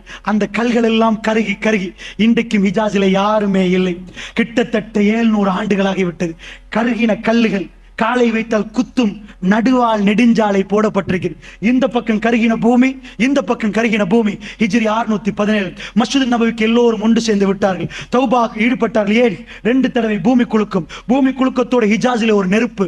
சுப்ஹானல்லாஹ். அந்த நெருப்பு இப்படி எடுத்தால் அது ஒரு நாளும் சிரியாவுடைய டெமிஸ்குக்கு தெரியாது. டெமஸ்கஸ் என்றால் பசரா, பசரா என்றால் திமிஷ்க், இன்றைக்கு டெமஸ்கஸ். அந்த பசராவில் ஒட்டகங்களுக்கு தெரியாது. சுப்ஹானல்லாஹ். வரலாறு மிக அழகாக பாடம் சொல்லுது. அந்த அந்த நெருப்பு மேல நோக்கி போனது. ஒரு வால்கேனோ எரிமலை வெடித்தால் எப்படி மேலே போகுமோ, மேலே போனால் தான் அது பசராவுக்கு தெரியும். தெல் டேங்கி பத்திர நேரம் சில வேளை உங்களுக்கு கொஞ்சமாவது ஜுவால் தெரிந்திருக்கும். மேல மேல நெருப்பெடுத்தால் அது பக்கத்து நாடுக்கு தெரிகிற அளவுக்கு அங்கிருந்து லெட்டர் வருகிறது. அந்த காலத்தில் அது இன்றைக்கு உம்மத்தில் பாதுகாக்கப்பட்டிருக்கிறது. சிரியாவில் இருந்து வந்த லெட்டர் இந்த நெருப்பை பற்றி கேட்டு சுப்ஹானல்லாஹ், ரசூலுல்லாஹ் தேவையில்லாமல் அப்படி ஒரு வரி சொல்ல மாட்டார்கள். இந்த உம்மத் அன்றைக்கே மதீனாவிலே அழுதார்கள், அவர்கள் துடித்தார்கள். வரலாறு எழுதப்பட்டிருக்கிறது. இன்றைக்கும் இஜாஸை உங்களுக்கு கண்ணால் பார்க்கலாம். அங்கே எந்த குடியிருப்பும் இல்லை. அந்த நெருப்பு எடுக்கப்பட்டு 700 ஆண்டுகள் ஆகிவிட்டது. ரசூலுல்லாஹ் மரணித்து 1400 ஆண்டுகள் ஆகிவிட்டது என்றால் அல்லாஹ்வுடைய நல்லடியார்களே, கட்டம் கட்டமாக ரசூலுல்லாஹ் சொன்னார்கள். அதிலே ஒரு கட்டத்தில் நானும் நீங்களும் சிக்கிக் கொண்டிருக்கிறோம். அதிபயங்கரமான ஃபித்னாவுடைய ஜமான் என்றால் முதல் அடிப்படை, இந்த உரையிலே முதலாவது அடிப்படை, நானும் நீங்கள் முனாஃபிக்குடைய தன்மையிலிருந்து விலக வேண்டும். ரசூலுல்லாஹ் என்ன சொன்னார்? மல்லம் யகுசு, நீங்கள் போராடாவிட்டால், நீங்கள் ஜிஹாது செய்ய, யார் ஜிஹாது செய்யவில்லையோ, வலம் யஹத்திஸ் நஃப்ஸஹு பில் கத்வி, யார் போராட்ட களங்கள் நடக்கிற நேரம் தன்னுடைய கல்பால் போராடவில்லையோ, மாத அலா ஷுஅபத்தின் மினன் நிஃபாக், அவர் முனாஃபிக்குடைய அடையாளத்தோட மரணித்து விட்டார் என்றார் ரசூலுல்லாஹ். அந்த முனாஃபிக்குடைய அடையாளம் என்னிடமும் உங்களிடம் இருக்கிறதா அன்புக்குரியவர்களே? இதை விசாரித்து பார்ப்பது என்னுடைய உரையுடைய முதலாவது நோக்கம். நானும் நீங்களும் விரும்பியோ விரும்பாமலோ முனாஃபிக்குடைய தன்மையை விட்டு விலகுவதற்காக மன்றாடி கிடைக்கிற நேரம் எல்லாம், இறைவா ஷாமுடைய மக்கள், அவர்களுக்கு சிறப்பான ஒரு வாழ்க்கையை கொடுத்து விடியா அல்லாஹ், குர்ஆன் சுன்னாவோடு வாழக்கூடிய அந்த மக்களுடைய கல்புகளை ஸ்திரப்படுத்தி விடியா அல்லாஹ் என்ற துஆக்கள் எனக்கும் உங்களுக்கும் வர வேண்டும். அடுத்ததாக என்னுடைய உரையுடைய இரண்டாவது அடிப்படை, மறுமையினால் நெருங்கி வந்தால் நானும் நீங்களும் அல்லாஹ்வுடைய சன்னிதானத்திலே அல்லாஹ்வை சந்திப்பதற்கு தயாரா? அல்லாஹ்வை சந்திப்பதற்கு தயாரா? ரப்புல் ஆலமீன் அல்லாஹ் ஜல்ல ஷானுஹு தஆலா வருவானே, ஜுல் அர்ஷில் மஜீத், அர்ஷுக்கு சொந்தக்காரன், ஃபஅலுல் லிமா யுரீத், அத்தனையும் செய்யக்கூடியவன், அவன் நாடியதை எல்லாம் செய்யக்கூடியவன் வந்து நிற்கிற நேரம் நாங்கெல்லாம் இருப்போம். அருமை அலைஹி ஸலாத்து வஸ்ஸலாம் நாவசைத்து பேசிய எந்த வார்த்தையும் பொய் கடக்கப்படாது. இந்த உலகத்தில் நடக்கக்கூடிய அத்தனையுமே சொன்ன ரசூலுல்லாஹ். நீங்கள் நினைக்கிறீர்களா இவைகள் எல்லாம் அமெரிக்காவுக்கு தெரியாதென்று? இதுவரைக்கும் நடந்த யுத்தம், இந்த யுத்தங்கள் எல்லாம் அமெரிக்கா வெற்றி பெற்றிருந்தாலும், இது மல்அமாவாக இருந்தால், இது கடைசி யுத்தமாக இருந்தால், அல்லாஹ் மீது ஆணையாக இந்த யுத்த முடிவில் மஹ்தி அலைஹிஸ்ஸலாத்து வஸ்ஸலாம் வந்தால், வல்லாஹி வல்லாஹி வல்லாஹி மேற்கத்திய நாடுகள் தோக்கும் இந்த யுத்தத்திலே. அல்லாஹ்வுடைய நல்லடியார்களே, மேற்கத்திய நாடுகள் தோக்கும் இந்த யுத்தத்திலே. உலகத்திலே கொஞ்சம் ஒரு சின்ன ஒரு மாற்றம் வருகிறது. முஸ்லிம் நாடுகள் எல்லாம் முதல் தடவையாக ஒன்று சேர்ந்து முஸ்லிம் உம்மாவுக்கு என்ன செய்ய வேண்டும் என்று மன்னர் சல்மானுடைய தலைமை கீழே 24 நாடுகள் பேச்சுவார்த்தை நடத்தப்படுகிற அளவுக்கு, முஸ்லிம் சமுதாயத்தில் என்ன நடந்தாலும் மற்ற நாடுகள் பேசாத அளவுக்கு மௌனியாக இருந்தவர்கள் இப்பொழுது கொஞ்சம் கொஞ்சமாக கூட்டமாக வருகிறார்கள். அல்லாஹு அலம், அல்லாஹ்வுடைய நல்லடியார்களே, 80 கொடிகளில் அவர்கள் ஒன்று சேர வேண்டும், 80 கொடிகளில் ஒன்று சேர்க்கப்பட வேண்டும். இவைகள் எல்லாம் நடக்க இருக்கிறது. இந்த யுத்தம் மிக பிரம்மாண்டமான யுத்தமாக வரப்போகிறது என்றும் சில கிறிஸ்தவ ஆய்வாளர்கள் பேசுகிறார்கள். என்ன, உலகத்தின் அடுத்த உலக யுத்தம் வரப்போகிறதா என்று அச்சம் கொள்ளுகிற அளவுக்கெல்லாம் பேசப்படுகிறது. அல்லாஹ்வுடைய நல்லடியார்களே, அப்படி என்ன, நான் அவ்வளவு டீப்பாக போகவில்லை. இவைகளை எல்லாம் கல்வியிலே வைத்து ரசூலுல்லாஹ் அடையாளம் காட்டப்பட்ட எந்த ஊரில் யுத்தம் நடக்கவில்லை சொல்லுங்கள். யகூதிகளோடு நீங்கள் யுத்தம் செய்யாமல் மறுமை நாள் வராது, மஸ்ஜிதுல் அக்ஸாவை கைப்பற்றும் வரைக்கும் என்றார்கள் ரசூலுல்லாஹ். இன்றைக்கு அதுக்கான யுத்தம் ஆரம்பிக்கப்பட்டு விட்டதா? அது நடந்து கொண்டிருக்கிறதா? எங்கள் கையிலே அக்ஸா வந்து அந்த அக்ஸா எங்கள் கையிலே இருக்கும் வரைக்கும், இருக்கிற நேரத்தில் தான் மறுமை நாள் வரும். அப்படி என்றால் அல்லாஹ்வுடைய நல்லடியார்களே, ரசூலுல்லாஹ் சொன்ன துருக்கியிலே அங்கே யுத்தம் ஆரம்பிக்கப்படுகிறது, ஷாம்லே அங்கே யுத்தம் ஆரம்பிக்கப்படுகிறது என்றால் உடைய கடைசி எப்படி அமையும் தெரியுமா? சிரியாவுடைய படை கான்ஸ்டான்டினோப்பிளில் இருந்து அப்படியே வருவார்கள். தஜ்ஜால் வெளியே வந்து விட்டான் என்று சொல்லி கேள்விப்பட்ட உடனே வந்து பார்த்தால் அது பொய்யான செய்தி. அவர்கள் தன்னுடைய குடும்பத்தோடு இருக்கிற நேரம் திடீரென்று ஒரு தகவல் வரும், நிஜமாக தஜ்ஜால் வெளிவந்து விட்டான் குராசான் பகுதியிலே. அதாவது ஈராக் போன்ற பிரதேசத்தில் இருந்து அவன் வெளியே வருவான். வெளியே வருகிற நேரம் யகூதிகள் எல்லோரும் கிங் ஆஃப் பீஸ் அவர்களும் எதிர்பார்த்து கொண்டிருக்கிறார்கள். அவர்கள் எல்லோரும் ஒன்று சேர்ந்து விடுவார்கள் தஜ்ஜாலுடைய பின்னணியிலே. அந்த நேரத்திலே தான் இமாம் மஹ்தி அலைஹிஸ்ஸலாத்து வஸ்ஸலாம் இருப்பது ஷாமிலே, சிரியாவிலே, திமிஷ்கிலே, பசராவுடைய கிழக்கு பகுதியிலே, டமஸ்கஸுடைய கிழக்கு பகுதியிலே வெள்ளை மினாராவில் சுபஹ் தொழுகைக்காக வேண்டி ஆயத்தப்படுகிற நேரம். அந்த நேரத்தில் ஈசா இப்னு மரியமுடைய மகன் ஈசா அலைஹிஸ்ஸலாத்து வஸ்ஸலாம் வானவருடைய ரெக்கையிலே அப்படி இந்த பூமிக்கு இறக்கப்படுவார். ரசூலுல்லாஹ் அடையாளம் காட்டினார்கள், மிக தெளிவாக அடையாளம் காட்டினார்கள். அவர் வர்ண நிற ஆடை அணிந்திருப்பார், அவருடைய தலையிலே முத்து முத்தாக வேர்வைகள் இருக்கும். அவர் கொண்டையை சாத்தினால் அப்படியே வேர்வைகள் கீழே கொட்டும் என்றார்கள், தலையை உயர்த்தினால் அது முத்து முத்தாக தெரியும் என்றார்கள். அவர்கள் வந்து வந்து பஸ்ராவிலே இறங்குவார்கள். இதுவும் ஷாம், அல்லாஹ்வுடைய நல்லடியார்கள் ஷாமிலே இறங்குவார்கள். இறங்கின உடனே இந்த உம்மத் ஈசா இப்னு மரியம், ஈசா அலைஹிஸ்ஸலாத்து வஸ்ஸலாம் அவர்களை இமாம் மஹ்தி அலைஹிஸ்ஸலாத்து வஸ்ஸலாம் அவர்கள் கண்டு கொள்வார்கள். சொல்லுவார்கள், ஈசா நீங்கள் தொழுவிக்க வேண்டும் என்பார்கள். அவர் ஒரு வார்த்தை சொல்லுவார், இந்த உம்மத்துக்கு தலைமை தாங்குவதற்கு அல்லாஹ் ரப்புல் ஆலமீன் என்னை தேர்ந்தெடுக்கவில்லை, இந்த உம்மத்துக்கு நீங்கள் தலைவர் என்பார். நீங்கள் தலைவர், நீங்கள் தான் தொழுவிக்க வேண்டும் என்பார். இமாம் மஹ்தி ஒரு நபி அல்ல, இமாம் மஹ்தி ஒரு நபி அல்ல. தெளிவாக புரிந்து கொள்ளுங்கள். அதிகமானவர்கள் பிழையாக புரிந்திருக்க. அவர் ஒரு ஜனாதிபதி, அவர் ஒரு ஜனாதிபதி, நேர்வழி காட்டப்பட்ட ஒரு கலீஃபா. அதுதான். அவருக்கு வகையும் வராது, அவர் குர்ஆனை தான் பின்பற்றுவார், புதுசாக ஹதீஸ் சொல்ல மாட்டார், அவருக்கு வேற எதுவும் கொடுக்கப்பட்டிருக்காது. அவர் ஒரு நேர்வழி பெற்ற ஒரு ஜனாதிபதி. ஈசா நபி ஒரு நபி. ஆனால் அவர் என்ன சொல்லுவார், இந்த உம்மத்துக்கு நீங்கள் தலைமை தாங்க வேண்டும். சுபஹ் ஜமாத் நடத்தப்படும். அதற்கு பிறகு ஈசா நபி யுத்தத்துக்கு தலைமை தாங்குவார், யுத்தத்துக்கு தலைமை தாங்குவார். அல்லாஹ்வுடைய நல்லடியார்களே, அந்த நேரத்தில் தஜ்ஜால் பதறுவான். அவர் ஷாமில் இருந்து பலஸ்தீனத்துக்கு வரைக்கும் போவார். சிரியாவில் இருந்து பக்கத்து நாடு பஸ்ரா, அதுக்கு கீழே இப்படி வந்தால் பாலஸ்தீனம். மெப்பை எடுத்து கொஞ்சம் பாருங்கள், பாலஸ்தீனம், ஜோர்தான், லெபனான், இந்த பகுதியை கொஞ்சம் பாருங்கள். ரசூலுல்லாஹ் சொன்னார்கள், பக்கத்திலே தஜ்ஜால் வந்திருப்பான். இவர் படையோட போவார். போனால் உப்பு கரைவது போன்று, தண்ணீரிலே உப்பு கரைவது போன்று தஜ்ஜால் ஈசா இப்னு மரியத்தை கண்டால் கரைந்து விடுவார். பாபு லூத், பலஸ்தீனத்துடைய பாபு லூத் என்று சொல்லக்கூடிய இடத்திலே தஜ்ஜாலை அவர்கள் கொல்லுவார்கள் என்றார்கள் ரசூல் ஸல்லல்லாஹு அலைஹி வஸல்லம். இது கங்கால் மறுமையுடைய நிகழ்வுகளை ரசூலுல்லாஹ் விவரித்தார்கள். அல்லாஹ்வுடைய நல்லடியார்களே, அப்படி என்று சொன்னால் நானும் நீங்களும் மறுமை நெருங்கிவிட்டது என்ற உணர்வை எடுக்க வேண்டும் என்பதற்கு தான் அல்லாஹ்வுடைய தூதர் மறுமை அடையாளங்கள் சொன்னார்கள். இவைகளை எல்லாம் சிந்தித்து பார்த்து எங்களுடைய கல்விகளிலே, மஸ்ஜித் நபவியிலே நெருப்பு வருகிற நேரம் இந்த உம்மத்து ஒன்று சேர்ந்து அழுது புலம்பி தௌபாவிலே ஈடுபட்டார்களே, இந்த மாதிரி சம்பவங்கள் கேள்விப்படுகிற நேரம் என்னுடைய நிலைமை என்ன? இந்த துனியாவுடைய வாழ்க்கை அற்பமான வாழ்க்கை, இவைகளை எல்லாம் திறந்து விட்டு மறுமையுடைய வாழ்க்கைக்கு போகிற நேரம் அல்லாஹ் ரப்புல் ஆலமீன் ஸுல் அர்ஷில் மஜீத், அர்ஷுக்கு சொந்தக்காரன் வந்து என்னை பேசுகிற நேரம், எனக்கு அருமை அலைஹிஸ்ஸலாத்து வஸ்ஸலாமோடு என்னால் சொர்க்கத்தில் வாழ்வதற்கான அவகாசம் கிடைக்குமா? என்னுடைய அன்பு சகோதரர்களே, இதை சிந்தித்து பார்ப்பதற்காக இரண்டாவது இந்த உரையை நாங்கள் நிகழ்த்தினோம். இந்த உரையை ஏன் நிகழ்த்தினோம் தெரியுமா? மறுமை நெருங்கிவிட்டது என்ற உணர்வு எனக்கும் உங்களுக்கு வருகிற நேரம் என்னுடைய தொழுகை இன்னும் இன்னும் பக்குவமாக்கப்படும், என்னுடைய தர்மங்கள் அதிகமாக்கப்படும், நானும் நீங்களும் இன்னும் பேணுதலாக நடக்க ஆரம்பிப்போம். அதற்காக வேண்டித்தான் மறுமை அடையாளங்கள் என்று ரசூலுல்லாஹ் போட்டார்களே தவிர, மறுமை அடையாளங்கள் என்று ஏன் ஃபுராத் நதியை பேச வேண்டும்? ஏன் யூப்ரட்டீஸை பேச வேண்டும்? ஏன் அதை பேச வேண்டும்? ஏன் எகிப்தை பேச வேண்டும்? இவைகள் எல்லாம் ஏன் பேசுகிறார்கள் என்றால், இவைகள் ஒவ்வொன்றும் சான்று. அல்லாஹ்வுடைய நல்லடியார்களே, சஹாபாக்கள் எக்கச்சக்கமாக கண்டார்கள். மதீனாவிலே 3000 பேர் 10,000 பேரை வெற்றி கொண்டு அஹ்ஸாபுக்கு பிறகு அவர்களுக்கு ஷாம் கிடைத்தது. உமர் பின் கத்தாபுடைய காலத்தில் உலகமே அவர்கள் கையிலே கிடைத்தது. ரசூலுல்லாஹ் சொன்ன வார்த்தைகள் அத்தனையும் அவர்கள் கண்களால் பார்த்தார்கள். கல்லு கட்டின ஒரு காலம் இருந்தது, கருவூலம் கிடைக்கும் என்று தெளிவான ஒரு ஹதீஸ் வந்தது. எப்படி சொன்னார்கள் தெரியுமா? பாரசீக மன்னருடைய அந்த பணம் இந்த அதாவது இஸ்லாமிய மார்க்கத்துக்காக வேண்டி செலவழிக்கப்படும் என்றார்கள் ரசூலுல்லாஹ். கண்ணு முன்னாடி செலவழிக்கப்பட்டது. அதில் உமர் பின் கத்தாப் துளியையும் தொடவில்லை. சுப்ஹானல்லாஹ், ஒரு எம்பயர், ஒரு ராஜ்யத்தை பார்த்து இதில் உள்ள கருவூலங்கள் அத்தனையும் அல்லாஹ்வுடைய பாதைகளை ஃபீ சபீலில்லாஹ், அல்லாஹ்வுடைய பாதையில் செலவழிக்கப்படும் என்றால், கண்ணு முன்னாடி அது நடந்தது என்றால் அவர்களுக்கு எப்படி இருந்திருக்கும்? அல்லாஹ்வுடைய தூதர் நாமசித்து பேசி அத்தனை வார்த்தைகளையும் கண்ணால் கண்டால், அவர்கள் அத்தனையும் உணர்வு பூர்வமாக பார்த்தால், இவைகள் எல்லாம் யாருக்கும் சந்தேகப்படாமல் உணர்வு, இவைகள் அத்தனையும், இந்த சம்பவங்கள் அத்தனையும் என்னையும் உங்களையும் மறுமைக்கு தள்ளுகிறது என்றால் ரசூலுல்லாஹி ஸல்லல்லாஹு அலைஹி வஸல்லம் சொன்னார்கள், வஜா ரப்புக, அல்லாஹ் ரப்புல் ஆலமீன் வருவான், வஜா ரப்புக வல் மலக்கு ஸஃபன் ஸஃபா, மலக்குமார்கள் எல்லாம் அணிவகுத்து நிற்பார்கள். வஜி யௌம இஸின் பி ஜஹன்னம், நரகம் கொண்டு வந்து நிப்பாட்டப்படும். அல்லாஹ் ரப்புல் ஆலமீன் எல்லோரையும் ஒன்று சேர்த்து இருக்கிற நேரம், நாகிசூரு உஸிஹிம் இன்த ரப்பிஹிம், சில மனிதர்கள் தலைகளை எல்லாம் குனித்து கொண்டிருப்பார்கள்.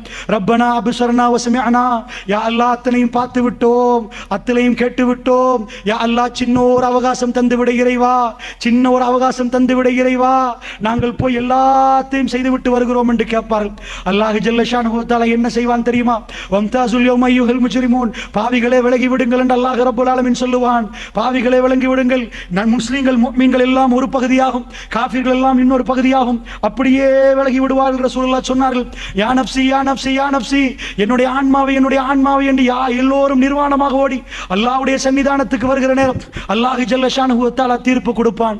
தனிப்பட்ட ரீதியிலே ஒவ்வொரு மனிதனுக்காக ஒவ்வொன்றாக துருவி துருவி விசாரித்து அல்லாஹ் ரப்புல் ஆலமீன் தீர்ப்பு கொடுப்பானே, அந்த சன்னிதானத்தை பற்றி எனக்கும் உங்களுக்கு என்றைக்காவது ஞாபகம் வந்தது உண்டா? அல்லாஹ்வுடைய நல்லடியார்களே, அந்த சன்னிதானத்திலே நானும் நீங்களும் அல்லாஹ்விடம் பதில் கொடுக்க வேண்டுமே.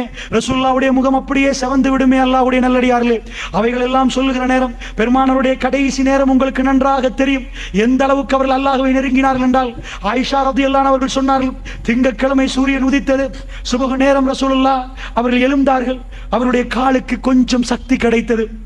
வியாழக்கிழமை ராத்திரி ரசூலுல்லாஹ் வீட்டுக்கு வந்தவர்கள் வெள்ளிக்கிழமை ஜும்மாவுக்கு போகவில்லை.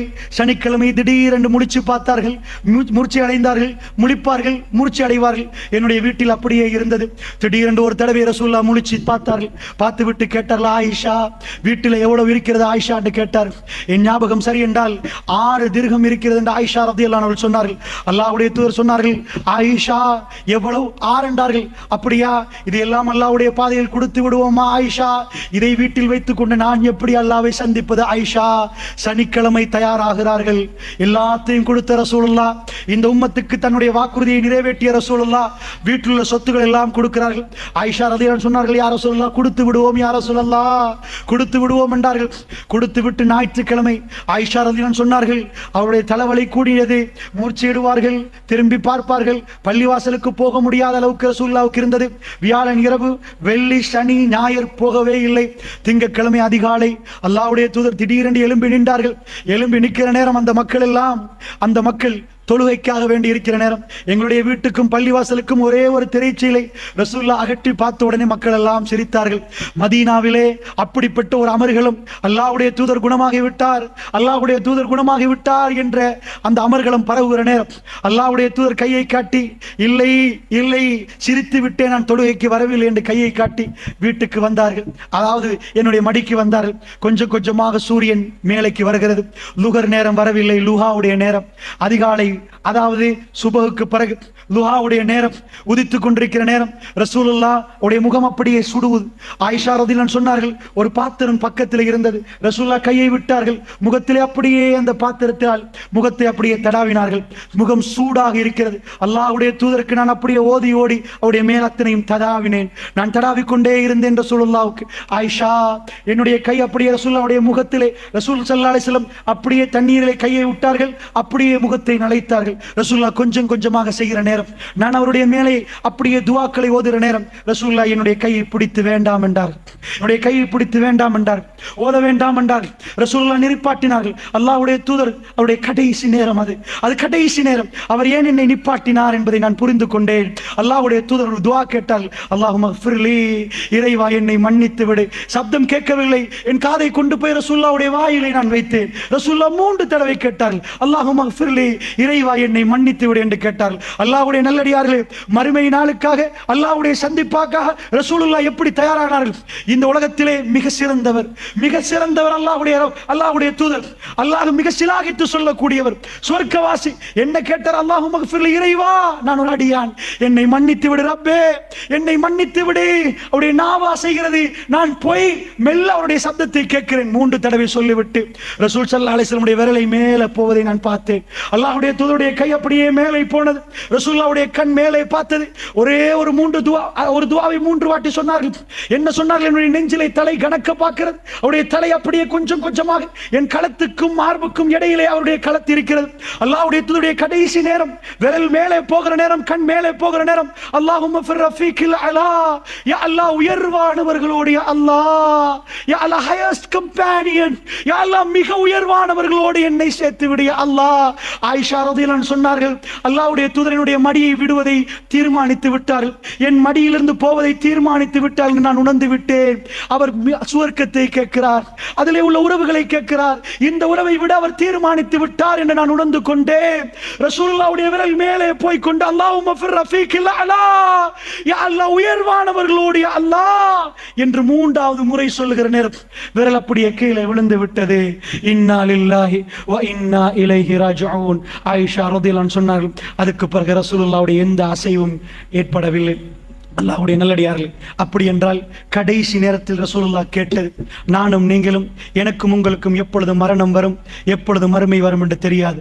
ஆனால் ரசூலுல்லாஹ்வுடைய ஒவ்வொரு பேச்சும் மறுமையுடைய அடையாளங்களும் எங்கள் கண்ணு முன்னாடி நிகழ்த்து கொண்டு இருந்து கொண்டிருக்கக்கூடிய நேரத்தில் எனக்கும் உங்களுக்கும் திடீரென்று மரணம் வந்தால் நானும் நீங்களும் எப்படி அல்லாஹ் ஜல்ல ஷானஹு வ தஆலாவை சந்திக்க போகிறோம்? அல்லாஹ்வுடைய நல்லடியார்களே, மரணத்துக்கு வயசு இல்லை, எப்பொழுதும் வரலாம், எப்படியும் வரலாம்.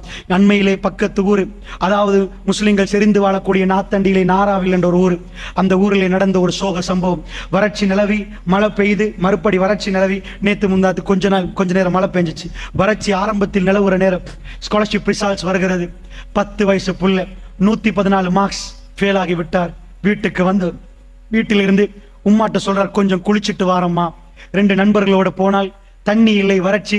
பெக்கோ போட்டு குடத்தை தோண்டிருக்கிறார். அந்த மகன் போற கடைசி பயணம் அது. அவருக்கெல்லாம் மீது ஆணையாக தெரியாது, வீட்டிலிருந்து நான் போகிற கடைசி பயணம். எங்க உம்மா மடியில வீட்டில இருந்து நாளைக்கு எனக்கு தூங்க கிடைக்காது. இன்றைக்கு ராத்திரி இந்த வீட்டில இருந்து அமர்கலமா நேத்து சாப்பிட்ட மாதிரி எனக்கு சாப்பிட கிடைக்காது. அவருக்கெல்லாம் மீது ஆணையாக தெரியாது. அல்லாஹ் ஜல்ல ஷானஹு வ தஆலா மரணத்தை அப்படித்தான் விதியாக்கி இருக்கிறான். அவர் போகிறார். போனால் குளிக்க போகிறார். ஸ்லிப்பாகி குழியில் விழுகிறார். அவசரமாக எடுத்து போறார்கள் மாரவில் ஹாஸ்பிட்டல். அங்கிருந்து சிலாபத்துக்கு கொண்டு போறார்கள். சிலாபத்திலிருந்து அப்படியே கொண்டு போறார்கள் எங்கே? General hospital. 18 நாட்கள் ஹாஸ்பிட்டலில் பிள்ளையை வைத்திருக்கிறார்கள். நெஞ்சை அமிழ்த்தினால் சேறு வெளியாகிறது. சேரை எடுக்கணும். சேறு உள்ளக்க சேரும் செகதியும் நிறைந்திருக்கிறது. நெஞ்சை அமிழ்த்தி கொண்டு போகிற நேரம் டாக்டர்ஸ்மார்களுக்கு அதிர்ச்சிகரமான விஷயம். நெஞ்சை அமிழ்த்த சேறு வெளியாகிறது. ஆனால் இன்னும் நெஞ்சை அமிழ்த்தினால் ஹார்ட் நின்று விடும். அதனால் நெஞ்சை அமிழ்த்த முடியாது. ஒரு கட்டத்தோடு நிப்பாட்டணும். சேறு வெளியாகாவிட்டால் மௌத்தாகுவார். சேரை வெளியாக்குவதற்கு நெஞ்சை அமிழ்த்தினாலும் மௌத்தாகுவார். அல்லாஹ்வுடைய நல்லடியார்களே, என்ன நடந்தது தெரியுமா? 18 நாட்களில் அடிக்கடி மூர்ச்சி எடுகிறார், எழும்புகிறார், சாப்பிடுகிறார், பேசுகிறார். 17வது நாள் என்ன சொன்னார் டாக்டர்? மாலை நேரம் தூக்க மாத்திரையின் அளவு முடிந்து இன்னும் கொஞ்ச நேரத்தில் உங்க புள்ளை விழித்து பார்ப்பார். அதுக்கு மேல் அவர் உயிர் வாழ்வது எங்களால் சொல்ல முடியாது. 2 மணித்தியாலம் தான் நாங்கள் கணக்கு போட்டிருக்கிறோம் என்றார். ஒரு தாயால் தாங்க முடியுமா? அல்லாஹ்வுடைய நல்லடியார்களே, ஒரு தாயால் தாங்க முடியுமா? முடியவே முடியாது. என்ன நடந்தது தெரியுமா? அல்லாஹ்வுடைய நல்லடியார்களே, அந்த தாய் பார்த்து கொண்டிருக்க அந்த புள்ளை விழிப்பு, சிரிக்குது, பேசுது. டாக்டர் கொடுக்கிற டைம் தாண்டுது. 7:30 மணி, 8 மணி ஆகுது. அந்த அம்மா பார்க்கிறா. வளமைக்கு மாற்றமாக சிரிக்குது புள்ள. எந்த அளவு கண்டா, வீட்டுல குளிக்க போன அண்டு எப்படி சந்தோஷமா இருந்துச்சோ, 18 நாட்களுக்கு முன்னாடி அந்த குழந்தை எப்படி உஷாரா இருந்துச்சோ அந்த மாதிரி நல்லா சாப்பிடுது. அந்த அம்மா பார்த்துட்டு இருக்காங்க. ராத்திரி 10 மணி. மரண சாயலே புள்ளிட்ட இல்லை.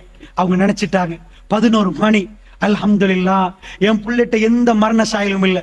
டாக்டர் சொன்னார் 2 மணித்தியாலம். இது 4 மணித்தியாலம் ஆகிட்டு, 5 மணித்தியாலம் ஆகிட்டு. அவர் குதிக்கிறார், சிரிக்கிறார், ஊட்டி விடுறாங்க, பேசுறாங்க, கையில உள்ள போன்ல வீடியோ பண்றாங்க. பையன் சிரிக்கிறான். ராத்திரி 1 மணி. உம்மாவும் புள்ளையும் இப்ப மரணத்தை மறந்து அவர்கள் சிரிச்சு பேசுறாங்க. ராத்திரி 2:45 புள்ள சொல்றார், உம்மா கொஞ்சம் வலிக்குது, கண்ணசருது, மூக்காலை வாயாலை ரத்தம் வருகிறது. ஜனாசா. ஜனாசாவை தூக்குற நேரம் சிரிச்சு கொண்டிருந்த தாய் அப்படியே பைத்தியமாகிறாங்க. வீட்டுக்கு போகிற நேரம் ஜனாசா. நாராவில் மக்களை அழுகிறார்கள். பக்கத்தில் உள்ள தாய் பைத்தியமாகி விட்டார். அல்லாஹ்வுடைய நல்லடியார்களே, நான் ஏன் இது உங்களுக்கு சொன்னேன் தெரியுமா? எனக்கும் உங்களுக்கும் நேரம் எது என்று தெரியாது. இது கடைசி நேரமா, கடைசி தொழுகையாண்டு தெரியாது. நாளை சுபஹு அல்லாஹ் ரப்புல் ஆலமீன் எனக்கும் உங்களுக்கும் விதியாக்கினாண்டு தெரியாது. அல்லாஹ் ஜல்ல ஷானஹு வ தஆலா 5 வயசு, 10 வயசு, 30 வயசு, 40 வயசு, 50 வயசு என்ற எல்லோருக்கும் 60, 80 என்று போடவில்லை. 5லும் போவார்கள், 10லும் போவார்கள், 15லும் போவார்கள். ரப்புல் ஆலமீனுடைய சன்னிதானத்தை நானும் நீங்களும் சந்திக்கிறதுக்கு தயாரா? அல்லாஹ்வுடைய நல்லடியார்கள், இந்த பயானுடைய அடுத்த நோக்கம் இந்த மக்கள் எல்லாம் திரட்டி மறுமையை பற்றி சிந்தனை உருவாக்கி நானும் நீங்களும் அல்லாஹ்வுடைய சன்னிதானத்தை சிந்திக்கக்கூடியவர்களாக மாற வேண்டும் என்பதுதான் அடுத்த நோக்கம். அப்படி என்றால் இவைகளை எல்லாம் நன்றாக புரிந்து இந்த நாளில் நாம் எல்லாம் அல்லாஹ்வுக்கு நெருங்கக்கூடிய நாளாக மாறி இந்த உரைகளை, இந்த நிகழ்ச்சிகளை, இதே மாதிரியான நிகழ்ச்சிகளை உருவாக்குவதற்கு ஒருங்கிணைப்பாளர்களுக்கு, இந்த நிகழ்ச்சிகளை செய்தவர்களுக்காக நீங்கள் துஆ செய்ய வேண்டும். இந்த ஊர் மக்களை இதே மாதிரி திரட்டி அந்த மாதிரி இந்த மக்களுக்கு உபதேசம் பண்ணுவதற்கு அவர்களுக்கு அல்லாஹ் ரப்புல் ஆலமீன் அவர்களுக்கு இன்னும் ஹிதாயத்தை கொடுக்க வேண்டும், இன்னும் தைரியத்தை கொடுக்க வேண்டும் என்று நீங்கள் துஆ செய்ய வேண்டும். ஏன் இந்த உலகத்தில் ஃபித்னா எங்கேயும் நிறைந்து கொண்டிருக்கிற நேரம் நல்லுள்ளம் படைத்தவர்கள் அல்லாஹ்வை பற்றி பேசுவதற்கு இந்த மாதிரியான சபைகளை உண்டாக்கினால் அவர்களுக்கு அல்லாஹ் அருள் புரிய போதுமானவன். அல்லாஹ்வுடைய நல்லடியார்களே, இது மிக புனிதமான சபை. ஏனென்றால் நானும் நீங்களும் அல்லாஹ்வை பற்றி பேசினால் மலக்குமார்கள் இங்கே சூழ்ந்து விடுவார்கள். இவர்கள் போய் அல்லாஹ்விடம் சொல்லுவார்கள். அல்லாஹ் ரப்புல் ஆலமீன் கேட்பான். யார்? அல்லாஹ் கேட்பான். அல்லாஹ்வுக்கு எல்லாம் தெரியும். அவர்கள் கேட்பான், யார்? அவர்கள் எதை கேட்கிறார்கள்? எதை கேட்டார்கள்? அல்லாஹ் ரப்புல் ஆலமீனிடம் மலக்குமார்கள் சொல்லுவார்கள், யா ரப், யா ரப். அவர்கள் உன்னை பற்றி பேசினார்கள். அவர்கள் எதைக்காக பேசினார்கள்? அவர்களுக்கு என்ன வேண்டுமாம்? சுவர்க்கம் வேண்டுமா யா ரப்? அல்லாஹ் கேட்பான், அவர்கள் சுவர்க்கத்தை பார்த்து விட்டார்களா? என்னுடைய அரிசை பார்த்து விட்டார்களா? யா ரப், அவர்கள் அதை ஒன்றையுமே பார்க்கவில்லையா அல்லாஹ்? அவர்கள் எதையும் பார்க்கவில்லை. அப்ப ஏன் கேட்டார்கள்? யா ரப், அவர்கள் உன்னை நம்பியிருக்கிறார்கள், இந்த சுவர்க்கம் அவர்களுக்கு வேண்டும் என்று அவர்கள் கேட்கிறார்கள். அல்லாஹ் ரப்புல் ஆலமீன் சொல்லுவானா, அந்த சபையில் உள்ளவருடைய பாவங்களை எல்லாம் நான் மன்னித்து விட்டேன் மலக்குமார்களே, நீங்கள் சாட்சி என்று அல்லாஹ் ரப்புல் ஆலமீன் சொல்லுவானா. நல்ல அல்லாஹ்வை பற்றி பேசக்கூடிய சபைகள், அப்படிப்பட்ட கண்ணியமான சபைகள். அல்லாஹ் ரப்புல் ஆலமீன் என்னுடைய மரணத்துக்கு முன்னாடி அந்த மாதிரியான சபைகளில் என்னையும் அல்லாஹ் உங்களையும் சேர்த்தருள் புரிவானாக. வ ஆகிரு தவானா அனில் ஹம்துலில்லாஹி ரப்பில் ஆலமீன்.